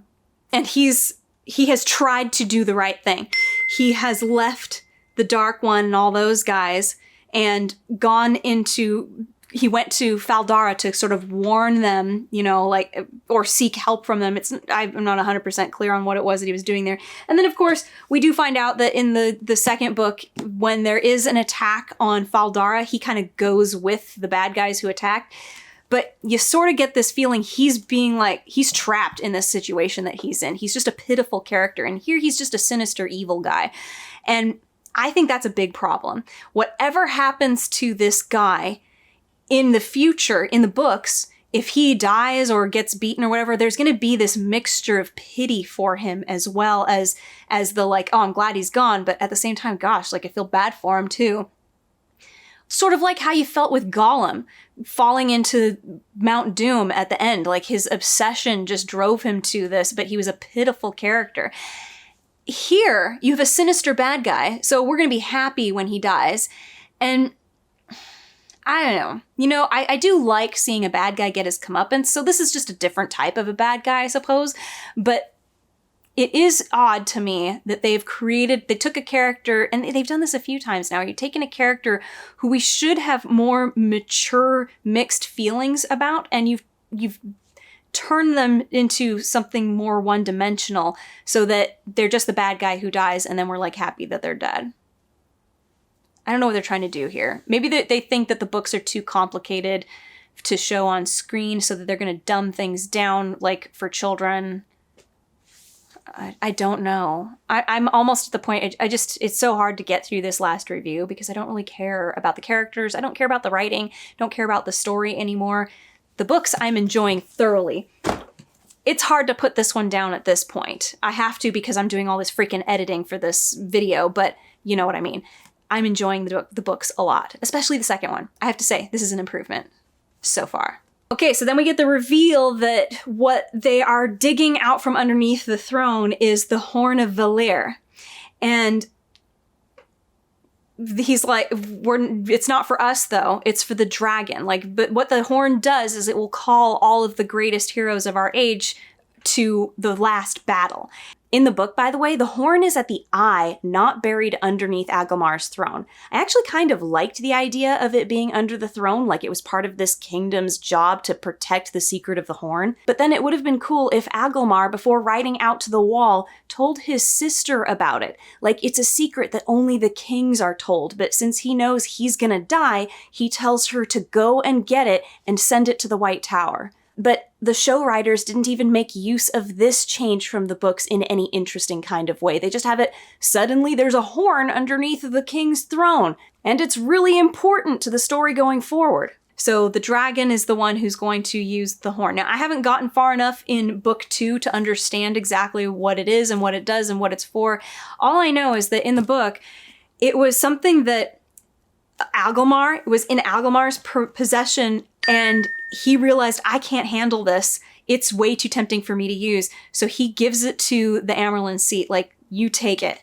And it gets stolen. I think it gets stolen. It does get stolen. For some reason, when it was announced in the book that it got stolen, I was a little vague on, like, it did get stolen? Like, I thought that the Amyrlin seat had it, but because the Amyrlin seat is actually in Faldara at this point. Anyway, I guess that's not important. Let's get back to the show. Okay, so... But they definitely should have foreshadowed the horn's existence and relevance to the final battle. Maybe have some storytelling around the campfire about it, like all the kids wondering if someday people would sing songs about them. It would have been a cool moment of camaraderie between the kids. Then we're back at the women standing outside of the city, and they watch the wall, and suddenly the Trollocs come through. And they're like, and Nynaeve has to go, there must be 10,000, 20,000. Like, they need to remind the audience of how many there are, because it would be too expensive to have a special effects shot showing a huge army coming towards them. So it's like they have the camera on them, like, my gosh, look at the hordes of Trollocs. like there's so many of them. How many would you say? I'd say about 10,000, 20,000. Oh my gosh, we're screwed. Like, they're telling us what is happening because the money that should have been used to show us Trollocs coming towards us was used on something else, I guess. Then Amalisa turns to all of them and says, to the ladies, and goes, I need you to open yourselves to me, to the one power. When I send the one power to you, you need to accept it. So she's gonna do this linking thing, and I honestly thought that linking was like power, the girls call power to themselves, and then they let that power go to her. But she's gonna send her power to them. I am confused in how the magic in the show is supposed to work. At this point, it doesn't make like the Angreal, this linking thing does not make sense. Someone needs to explain how this makes sense, because to the average person watching the show, and I've been reading the books, and I still don't understand what they're trying to say here, because it's not the same as it is in here. But I think to normal people watching this, they go, you're gonna give me your power, but I'm gonna send my power to you, and you need to accept it. And that's how I get your power. What? And I do think it's a little weird that I thought Amalisa wasn't powerful enough to become an Aes Sedai, and yet here she's going to I guess with the help of all of them, defend everybody. But like, okay, so she's capable of using the power, but she's also not powerful enough to be an Aes Sedai. Like, how does this work? Just shut up and enjoy the show. Okay, this is weird. But yeah, so she sends power into them, and power goes into them and then back into her. And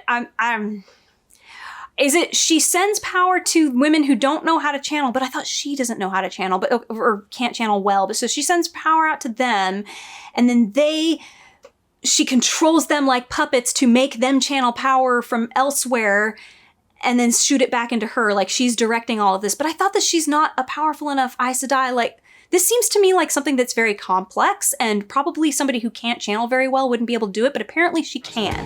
What you're seeing now is my normal state.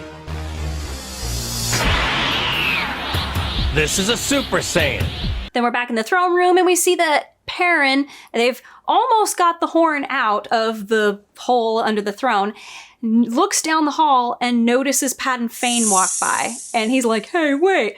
And he like sees an axe and some spears and things, and he's like, we're wondering, like, is he going to pick one of those up and go get Padan Fain? Like, that's the question in our minds. Will he do it?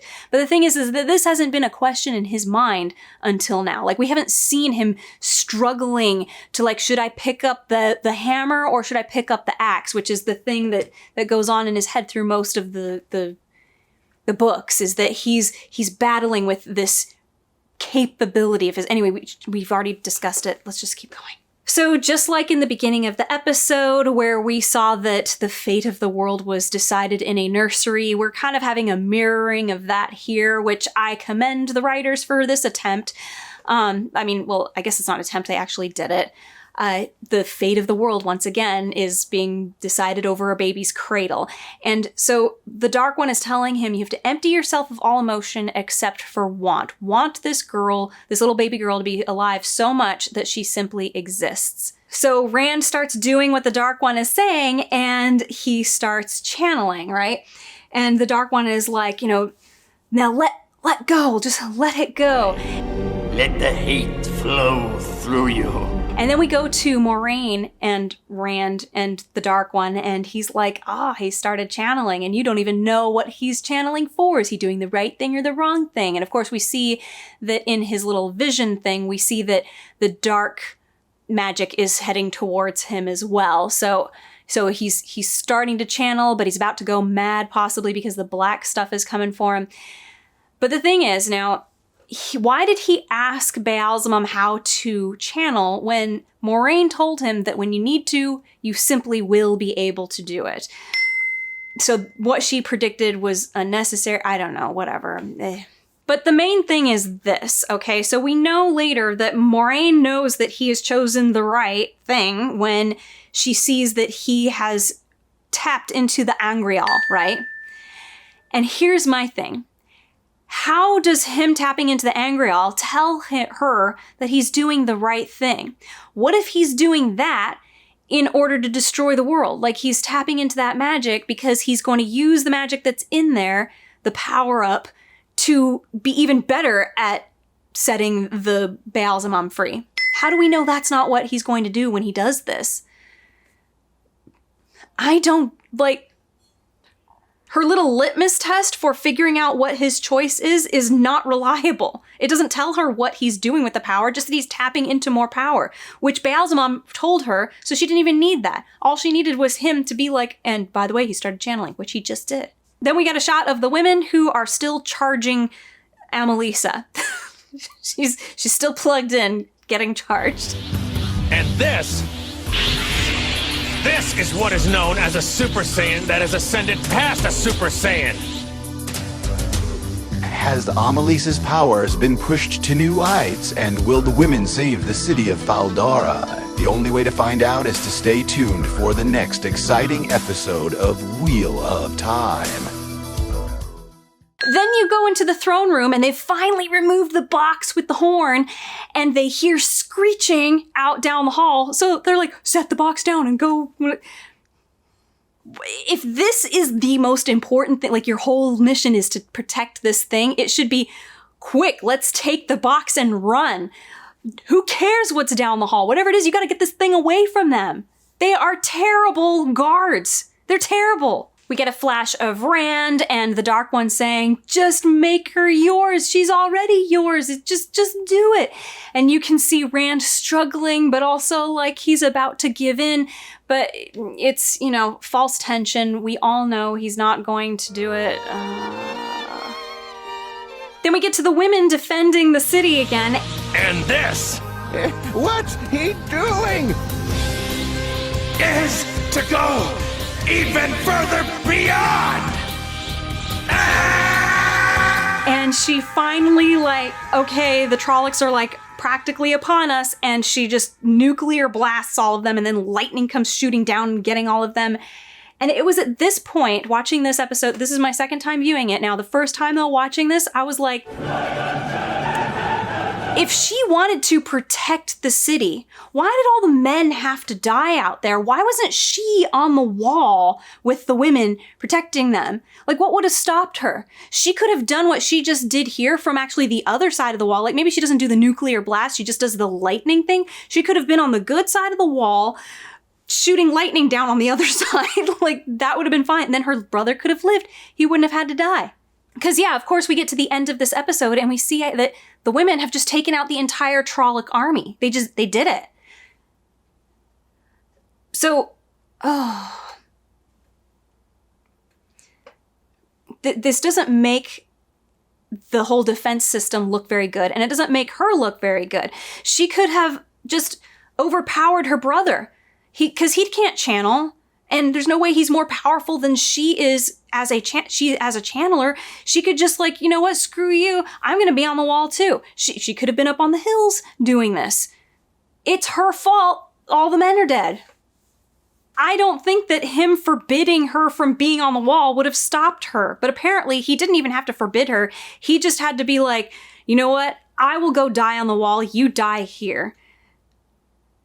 We get back to Rand, and he starts secretly channeling into the Angreal, and somehow that's going to make him more powerful by him putting power into it. She didn't mention anything about drawing power from the Angreal after that, but okay, whatever. Anyway, so then Moiraine sees this, even though she has no idea what he's doing with the Angreal. She just knows that he's activated it. And Baalzamon sees him channeling into the Angreal, and he doesn't know what he's doing with it, but he does know what he's doing with it because he says, no, you know, you could remake the world in your image. Don't do that. And, you know, you could have everything that you want. And then he goes, what about what she wants? You know, I fell in love with the girl who wanted to go to the White Tower, not this one that wants to stay with me. Which, you know, okay, like, this is the cliche thing that he would do. Like, we know this is where it was going. And, you know, it's not bad to be predictable. It's just that you kind of, like, they built it up so much that we wouldn't know who the dragon is. So then we shouldn't know what his choice is going to be. But then they didn't even lead up to this choice being, like, a big thing for him. Like, we should have seen Rand all the way throughout the series struggling to let go of Egwene, but he wasn't. She was struggling to let go of him all this time. Then this would have been a really poignant moment, him choosing not to take Egwene. It would have still been predictable, but it would have been led up to in a way that's like, well, that's very satisfying. We saw them building up to this moment and he did what we thought he would do. But he was ready to let go of her from the beginning. She just wouldn't let him. So then we get back into, you know, he's like telling Baalzamon, like, no, like, this isn't what she wants, you know. Okay. So he starts doing his little speech at Baalzamon, and it's like, Baalzamon's like, no, like, don't choose the good thing. Why didn't Baalzamon just kill Rand in the room with Moiraine, and then he wouldn't have to worry about getting locked up? He could just try with the next dragon, like, I'll just try to tempt the next dragon. But what? If he killed Moiraine and Rand right there in that room, because he was able to cut Moiraine off from the One Power, right? If he killed them, he could still do what he's been doing all along, which is slowly try to get out. And then he could use the next dragon to try to get out. But like, once he knows he's failing, why didn't he do anything? He just stood there and like, no, don't imprison me. And of course, Rand stands up in the real world, picks up the Angreal, and he's like, now I'm fighting you. It is awfully convenient that Baalzamon did nothing, just stood there and let Rand blast him. Okay, I give, Uncle, I'm dead. What he did was he imprisoned him again, remember? So he's not gone forever, he's just re-imprisoned. But either way, he just stood there and did nothing, when he clearly could have done something. And now Moiraine is like, what happened? Didn't you just see what happened? He imprisoned him. He blasted him. But she wants to know the details right now. And Rand goes, I did it. Like, but she saw that. She saw that he did it. Unless they're now saying, oh, now we're going to follow the rules of the book where the women can't see the men channeling. But then how did she see the Angreal activating and know to let go of Rand to let him fight? Where's the logic? Now we're back on Perrin, who went off following Padan Fain, remember? And remember, after that, the two guard guys went running after him. And he's looking for Padan Fain, so we're at Perrin again.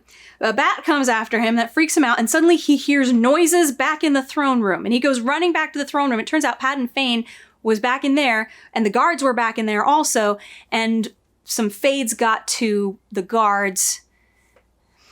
Well, Perrin is a terrible tracker. I guess he was distracted by the sound of the bat, like the bat was leading Perrin away. Maybe that's what it is. I guess I could forgive that. Like, he didn't actually see Padan Fain walk by. He saw the bat that was turned into something that made him think that it was Padan Fain. And so he was following a bat and he thought it was Padan Fain. And then he gets there.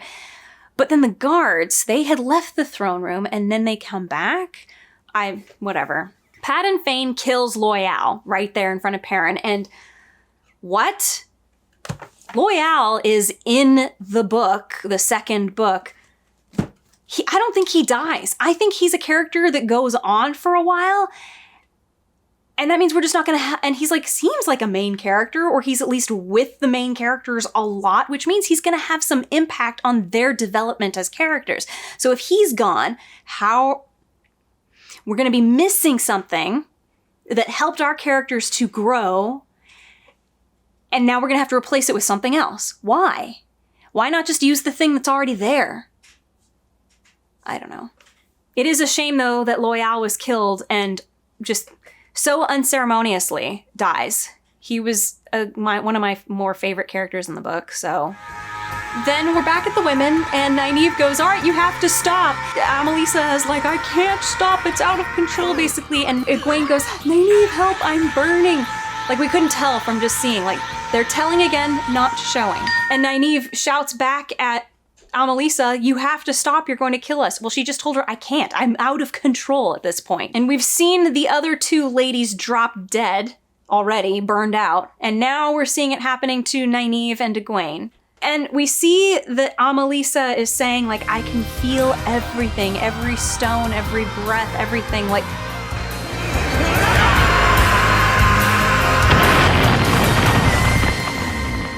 I like this. It would be interesting if we saw that this is something that all the Aes Sedai experience, but like, I don't know, maybe they've learned how to suppress or like how to resist the temptation to always stay connected to it. And maybe that's why Amalisa wasn't allowed to become an Aes Sedai, because if she ever did touch the one power and, you know, connect in a powerful way like this, that she would just be consumed by it and die. But, I mean, this is like what I would do. I have no idea if this is how it is in the book or what. But they didn't do this in the show. They just had this moment. But yeah, then again, if she was unable to control it, like she would just burn out, why would they let her live?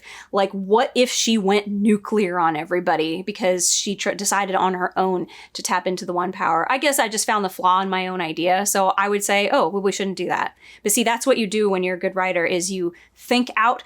I mean, I'm not saying I'm a good writer, but I'm saying like this is what the process should be. You come up with an idea and you think out the butterfly effect, right? You think out what would you do with this? And then you say, oh, I've hit a brick wall. And then you can stop and think about that brick wall and like, is there a way to demolish it? Is there a way to work around it? Like to make this a doable thing? But yeah, I don't think the writers have done that very much. But so Egwene is basically dying, and Nynaeve is dying too, but not as much as Egwene. So she goes over to help Egwene so that Egwene doesn't die. And then Nynaeve says to Egwene, as she is taking the hit of the power from Egwene, so that Egwene's not suffering anymore, she says, to be a woman is to be always alone and never alone. Feel your braid and know that we all stood before you. We all stand with you. And even though this is something that was said in the first episode, like this is supposed to be a thing that is meaningful to Nynaeve, or to Egwene and to Nynaeve, it would have been really nice to have seen this built up so that this moment means something. We saw it mentioned once, never really mentioned again, and then here it is, unless I can't remember when it was brought up. Like, we should have seen Egwene like really suffering with like, I am starting to feel more and more alone. And Nynaeve, we should have seen that she does feel alone. Like back in Emond's Field, we should have seen that her house is empty and she has one bowl and one cup and one set of silverware and whatnot because she's by herself and she feels alone, as a wisdom especially. And we should have seen that she finds like some sort of a solace in being part of a community. And then this moment here, this is like the wise person. I have been in your situation where I have felt isolated from the rest of the world. I have felt alone, but remember that we are all like, there have been women in this same situation before you. Like, she's giving that last bit of wisdom that Egwene really needed, because we saw Egwene suffering from the fear of being alone as well, which I guess you could say that we saw with her like constantly fighting after Rand, like trying to get Rand back and like getting all butthurt when he didn't want her around anymore, and then he gave in. The showmakers neglected to connect that with her vow thing, whatever, the thing that was said at the very beginning, the whole women are always alone but never alone. The connection was not made. And that's not just a me thing. This was a romance thing, a thing that she was going to give up in order to become a wisdom, but she kept fighting after because she gave up on being a wisdom, so it wasn't a big deal afterwards. Oh, just whatever. Never mind.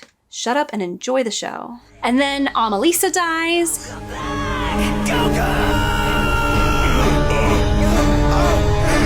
And Nynaeve dies. And Egwene is left there crying and sobbing under the body of Nynaeve. For now. Then we immediately flash to the dagger from Shatter Lagoth being sheathed by Padan Fain like he's stolen it, which he does. It is stolen in the second book. But you know what? How did this dagger get to Faldara? Imagination. Why did Moiraine bring it with them? How did they bring it with them, first of all? Because this makes no sense. I thought that it was like a Mat thing. Like, okay, Mat was attached to the dagger. Now, in the show, they took the dagger away from him, and Moiraine's like, we can't let him touch it again. Okay, so she has it. But we didn't see her carrying it with her anywhere. Like, she brought this horrible, evil thing with her to Faldara for some reason. In the book, it makes perfect sense why it is in Faldara, because Mat went with them, first of all, and secondly, because Mat could not be separated from the knife, and it was the only safe to transport in his possession, because for some reason, when Mat has the dagger, he's got some resilience to it. Like, it got to him at first, but Moiraine was able to help him a little bit. But she says it's eventually going to take over him. But the amazing thing is for now, when Mat has the dagger, it doesn't seem to affect other people like it would if it was anybody else's possession, which is, I think, oh my gosh. Ugh, how did the knife get here? Why would Moiraine bring it here when she was like, we can't let Mat ever touch it again? She should have left it in the White Tower or thrown it into the ocean or something. This makes no sense. Just shut up and enjoy the show. Then we've got Padan Fain explaining what the plan was. This is, I find this is very juvenile writing. It can be fine, but you expect more from such a high budget production that is supposed to be all sophisticated and whatnot. Bullshit. Okay, whatever. So he starts explaining all this stuff like, why do you think I came to the two? We call this monologue. The Incredibles made fun of this sort of thing. He's explaining why he did what he did. Why do you think I came to the Two Rivers? It's because you're Ta'veren, all 5 of you. The pattern weaves itself around you guys. That's such a rare thing to have even just one, but like there's 5 of you all at once. That's why I was there. I was there to take you guys to the Dark One, to my master. Why does Perrin need to know this, and why do you need to explain? No, the audience needs to know, why is Padan Fain here? And see, in the book, this is all explained behind closed doors, so it feels less cheesy. The audience doesn't hear him explaining this. The audience is in another room while Moiraine and Lan are interrogating him. And then Lan and Moiraine come out of the interrogation room and they explain to everybody else, this is what's been going on. And that just feels way better, way less childish. Then while Padan Fain is telling this to Perrin, who's just sitting there and listening, Be a whole-bodied listener. Be a whole-bodied listener. You get a vision of Mat, who has clearly turned evil now and is walking back, I believe, towards the White Tower. Okay. He's evil now, I guess. But yeah, he explains that we need the dark in order for there to be balance, right? Okay. Then we're back with Moiraine and Rand, and for some reason she says we can't go back to Faldara yet. I'm not sure why she says that, but they can't go back yet. And Rand goes, well, I'm not going back to Faldara because I felt the madness about to hit me as I was channeling. He's like, it's true what they say about men who can channel. They all go mad, right? I thought this was established like a thing that everybody knew. This is why people tolerate the Red Aja going around capturing all of the men and gentling them, all the men who can channel. Like, he hasn't figured this out yet. It hasn't been obvious to him, explained to him. Now he's like, so it's true? You mean this thing that you've been observing through your whole life, like now you understand that it's true? I guess some people just can never be taught something or learn by observation. They have to do it themselves and figure it out the hard way. I ain't the sharpest tool in the shed. But yeah, so Rand is like, so he basically confirmed that he's eventually going to go mad and kill everyone around him that he loves. And Moiraine is like, yeah, that's basically what's going to happen. And so he goes, I have a favor to ask you. I want you to tell everyone that I died here. And Moiraine says, I can't lie!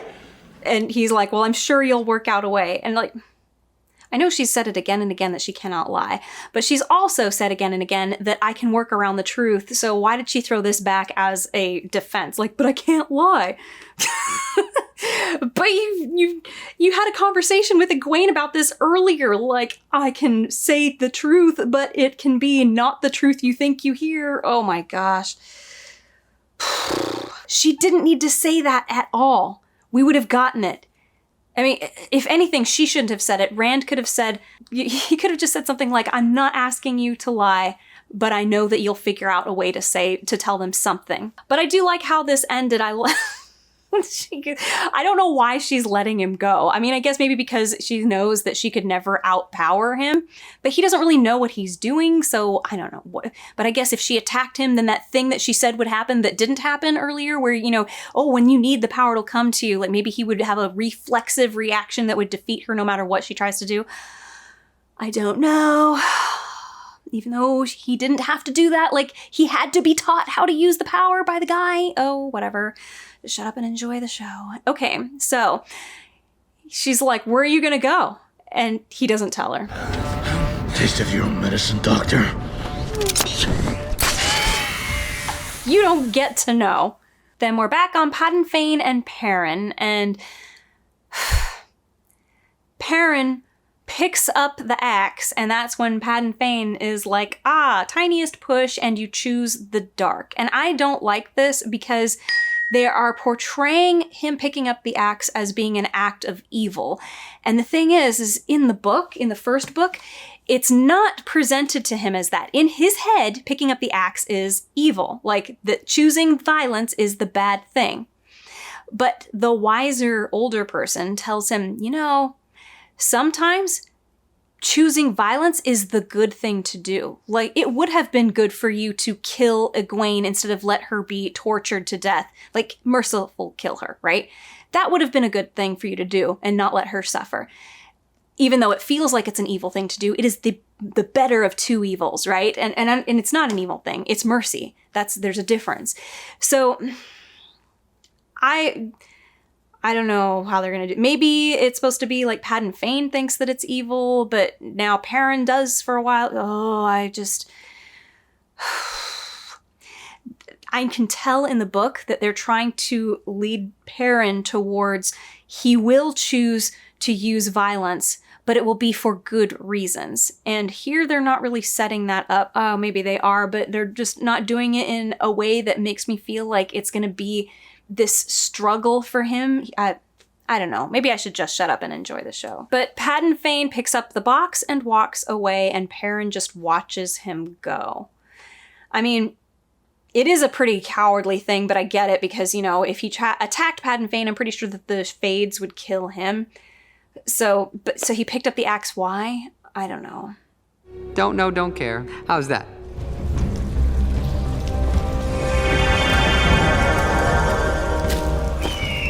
You're alive. But then Lan comes in to the rescue, too late, whatever, that's fine, and goes to see if Moiraine is okay and holds her head and oh, thank God you're alive, right?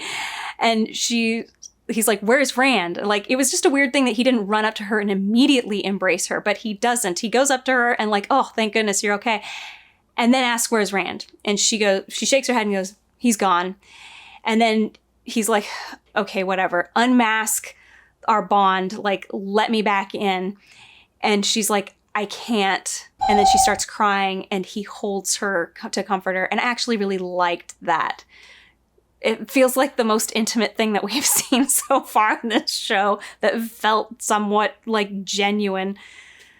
And yet it was a magical intimacy that is created between them. And I'm rooting for the fake thing more than the real things that we're supposed to be rooting for. Oh, just shut up and enjoy the show.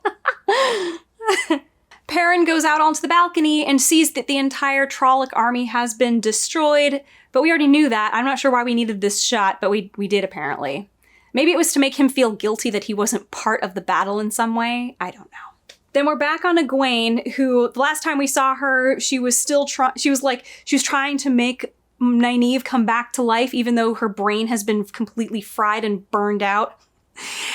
And I predicted that this would happen, that everybody would die, but then, I said then Nynaeve would probably resurrect everybody. But okay, so instead, Nynaeve gives up on trying to bring her back and then falls over on her, sobbing, mourning her loss. And that's when the power works and it revives Nynaeve. So she can't control the power either. It only happens when she can't control it.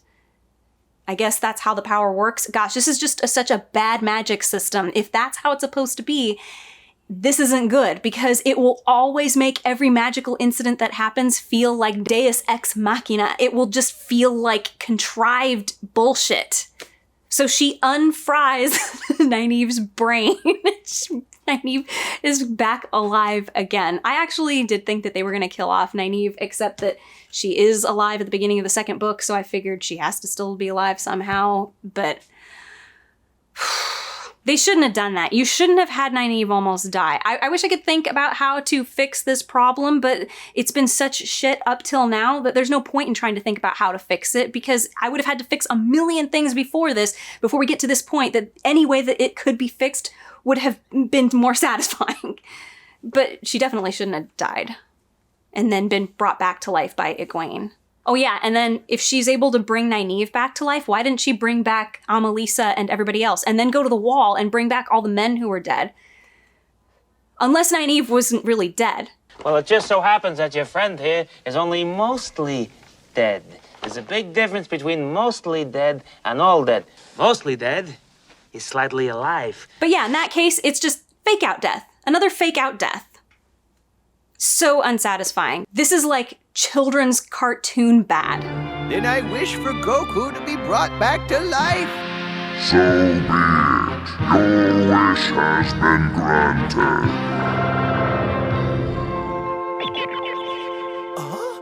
Oh, good! You're alive, kid! And then the last thing that we see of Rand is him hiking further into the swamps of Dagobah, okay?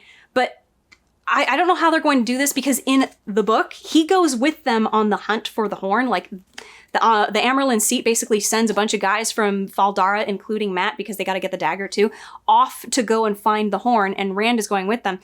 And actually, one of my favorite scenes so far in the entire series, and I know that I'm only on book 2 and only like on chapter 13 or whatever, but I loved this scene. So they get to this town and everybody's gone. So like the hunt has just left Faldara and they come across this town.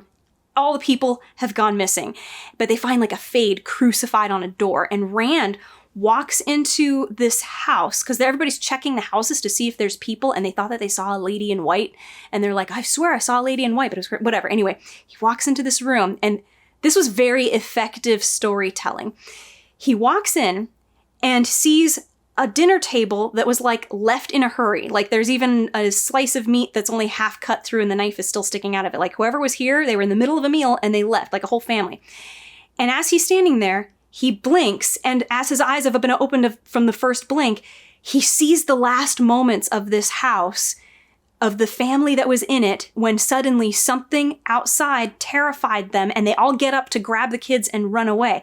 And when he blinks again, that scene is gone, and it looks like more time has passed, or I'm not even sure if that's what it is, but it's like there's more flies on the meal than there were before. And then he blinks and he sees a repeat of that vision of what happened the last moments. And he blinks and it's like even more flies. And then he blinks and it's the vision of that family again. And it was very intense. So this is, I forget their term for this, but you're repeating something with slight differences, and the differences are becoming more and more sinister or more and more intense or dangerous as you do this. This is a very effective way to build suspense, or to build the feeling of you are approaching something catastrophic. I love the way that they did it, or the way Robert Jordan did it, and I was really hoping to see this scene happen in season 2 of the show, but since Rand is not going to be with them on this hunt, I don't know if it's going to happen. And then we get back to Moiraine and Lan, and they're looking at the stone that this, that the yin-yang on the floor seem to have been made out of, and it's called, she calls it Kuendiar. And Lan calls it Heartstone. He says, I thought that Heartstone couldn't be scratched, not even by the one power. And Moiraine goes, yeah, it can't. I thought it couldn't be broken by the one power either. And Lan's like, what does that mean? And she says, well, this is not the last battle. Couple things. First of all, it would have been nice if somebody explained what Kuendar, whatever it was, before this moment. This is what's happening to the audience. Here's a stone, and just so you know, this is a magical stone that the one power can't even break. But now it's broken, and that's significant. Then he told me of the significance. It will be significant. Like, we're not looking at this going, holy crap, that's Kuendar and it's broken. Like, the audience should be figuring this stuff out on their own. This is one of those cases where you do want the audience to put this together. But you can still have this information dumped on the audience. Like, it would have to be. Like, you could have Tom, one of the stories that he's telling the kids about is if he was traveling with them, or maybe they learn about it at the White Tower, something. Maybe Loyal tells them about it, like, oh yeah, that's Heartstone, you know, or the legendary Heartstone. Heartstone can't be scratched, not even by the one power. Which, how was it then formed into this yin-yang thing? Like, has that always been there? Since before creation? Like, what? Whatever. Anyway, this was not properly built up to. But so essentially that's the end of the story. She says this isn't the last battle, it was just the first. Which we kind of knew because the horn is supposed to be given to the dragon, who will blast it at the last battle and call all the heroes to him. But, whatever. Now, I have heard that this last scene here was not in season 1 until just recently, so it's been added in because they probably wanted people to watch season 1 again and get more views so that they could watch this. But really what happens is people just log in, fast forward to the scene that's been added, and they watch just that. So they're not really watching the whole show, they're just watching this. But yeah, this is the far western shore where we know that Mygan was thinking, I'm probably going to be sent there to find out what's been going on with the ships that have gone missing. And this is what has happened to the ships that have gone missing, which I'm not at that point in the book, so I don't know what's coming up, but I'm guessing a sea battle of some kind, because this looks like an invading force has arrived from somewhere. But yeah, anyway, you can tell that this is an evil invading force because their ships have spikes, like these look like tusks sticking out of them. And they've done something which is very effective in portraying a scary enemy, and that is, first of all, you have to make them look very different. So they've given them tattoos and things on their faces, or maybe war paint, and they've covered up their mouths with these metal things, I'm not sure. And they speak a different language. So this is something that for a very long time throughout human history has been something that we have feared. The enemy we see as different from ourselves, and we can't even understand them. So this was actually an effective way of showing this is an evil enemy coming. And just to hammer that idea home, they send a giant tidal wave to the shore and kill an innocent little girl who is just playing on the shore. But they don't care. So they're evil for sure. At this point, it started to play a preview of season 2 of Wheel of Time, and I'm not going to watch it because I don't give a shit, and I don't want to have it spoiled for me. I am going to watch season 2, just as I intend to continue finishing all of the books. Hopefully I'll have book 2 mostly done before season 2 begins, and I'll be able to sail through book 3, assuming I don't have to spend, well, I am going to have to spend a ton of time editing these videos. But anyway, let's just wrap all of this season 1 crap up. Looking at this show, there are 3 perspectives that I brought up when I watched the trailer for season 1 that you want to keep in mind when you are looking at something like this. So the first perspective is the book superfan. Would the book superfan love this? I just have to say, I don't think so. I think that the book superfan who loves the characters, loves the world building, loves the stories that are in this, would be really disappointed because all 3 of those things have been changed, and not in good ways. You haven't seen characters made more noble, more good, more likable. You've seen them made more corrupt, more obnoxious, more just not good. So superfans, I don't think like this. At least I would predict that they hate this. Now let's talk about fantasy fans. So people who love fantasy and haven't read the books, but they love the genre of fantasy. Well, most of them are going to be paying close attention to world-building elements. And I saw inconsistencies in the magic. I saw things that I believe, okay, maybe things weren't super spoiled for the first season. I mean, I think I seem to recall some things going like, wait a minute, that doesn't make sense to the magic, but whatever. I can, however, tell that the changes that have been made are going to affect things further along in the series. So even if fantasy fans have watched season 1 and been like, that's good, I think that there's going to be inconsistencies in the magic logic, the world-building logic, that aren't going to make sense further down the line. Because if you change something fundamental like the magic system, it's going to screw up major events further down. So I'm predicting that maybe they enjoyed this, but they probably won't enjoy it later. But this would only be assuming that the fantasy fans aren't particularly, oh gosh, I'm going to have to say it, they weren't paying close attention, okay? Because for the third perspective, the average Joe people, and I'm assuming intelligent and people who pay attention to things, they had to have noticed. This is the third perspective.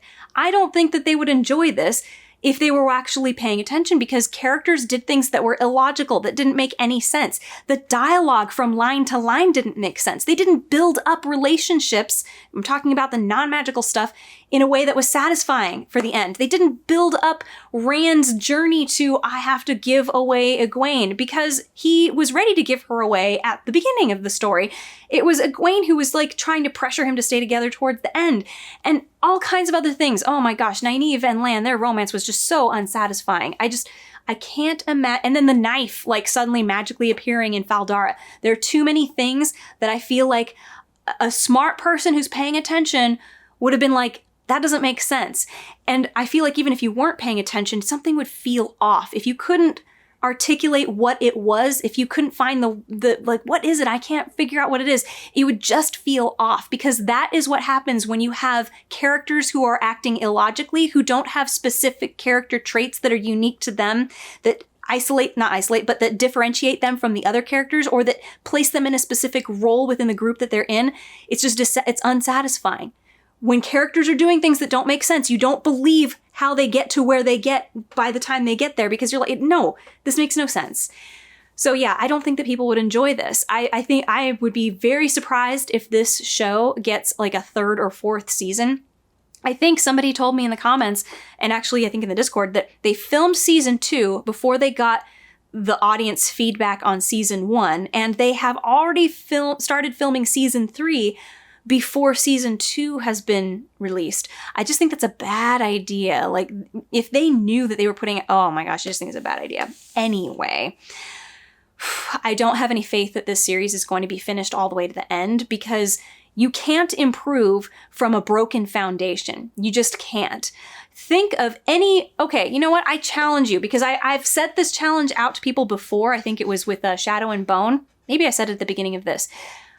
Tell me what series, book series, movie series, whatever, that had the same characters, a continuous story, and the beginning was shit and did not make logical sense, but it got super good later on and kept going and got better and better and better. And you can't use Star Wars as an example, because at least Star Wars Episode 4 made sense. It made logical sense. The characters weren't acting illogically. And then everybody agrees, I think The Empire Strikes Back was a freaking awesome movie. But find me that one that started crappy and illogical and then got good. Like, we suddenly fell in love with the characters. We suddenly enjoyed the relationships that started here. I doubt you'll find any. I am very curious. Can you find any? I have heard again and again in the comments, I have accepted that this is another turning of the wheel. I don't. I think that that is an excuse that the writers have put out there, when all of the stuff that they did that wasn't following the lore or the world building in the books, I think that's what they said in order to like smooth that over. Oh, well, this is just another turning of the wheel. Hopefully nobody notices all the mistakes that we've made. Unless with this whole other turning of the wheel thing, you get like the magic systems are completely different, and the histories are different, and the lore is different, and the way the rules are in this universe are different. Unless whenever the wheel turns, that's how it is. I mean, is that how it is? Is all of creation destroyed between each turn of the wheel, and then when it turns again, you get a brand new universe? Is that how it is? Because in that case, why call it the Wheel of Time? I'll never understand why a studio would pick up an IP and produce it, but change everything about the IP, like everything. Why not? It seems like they're doing this because they have something that they want to do. They have a story that they want to tell. Well, why not pick an IP that already tells the story that you want to tell? Instead, you're choosing to do something that's going to piss off the existing fan base, and if you're not careful, you're going to create a story that makes no sense, which is what this show has done, or characters that make no sense. Would I keep watching this show if I hadn't picked up the books, if I hadn't, decided to do these reviews? Probably not. I probably would have watched the first episode and been like, I'll give the second one a try, see if it gets better. The second one wouldn't have improved much, and I would have been like, whatever, goodbye. I think the third one would have really done it in for me. Was it the third one or the fourth one? One of them really spoiled it for me, and I sort of started losing my mind and said, this is just shit writing. And see, I would be one of those people. I am not a super book fan because I didn't read the books until just now, but I'm a fantasy fan and I pay attention to consistency. And I'm just an average Joe too. I pay attention to logical progression of characters and stories. And if they don't do this, I feel unsatisfied. Even if I wasn't paying attention, like as an editor, I would feel that something is wrong. And it would be an unenjoyable feeling. I wouldn't want to keep watching, no. Am I gonna watch season 2? Yes, I am. Only because I'm making this video series about it. Am I going to continue reading the books? Absolutely. I am enjoying book 2 a lot. I think it's a huge improvement from book 1 already. And not that book 1 was terrible. Book 1 was all right. It was satisfying. It had a few things that I had problems with, but nothing major. Nothing that would make me go like, this is shit. More like I'd be like, I'll bet this could be improved on. And guess what? So far, it is improving on it. So I have high hopes for this series. And I would like to read something that I enjoy. I have also heard that the showrunner said, okay, we are trying to stay as faithful as we can to the story, but we do have to cut some things out. And I would look at the show and say, yes, that's obvious. You always have to cut stuff from a movie adaptation or a series adaptation because books will always have more. But when he cut stuff out, he put other stuff in, and you do that in order to smooth over the things that you had to cut out.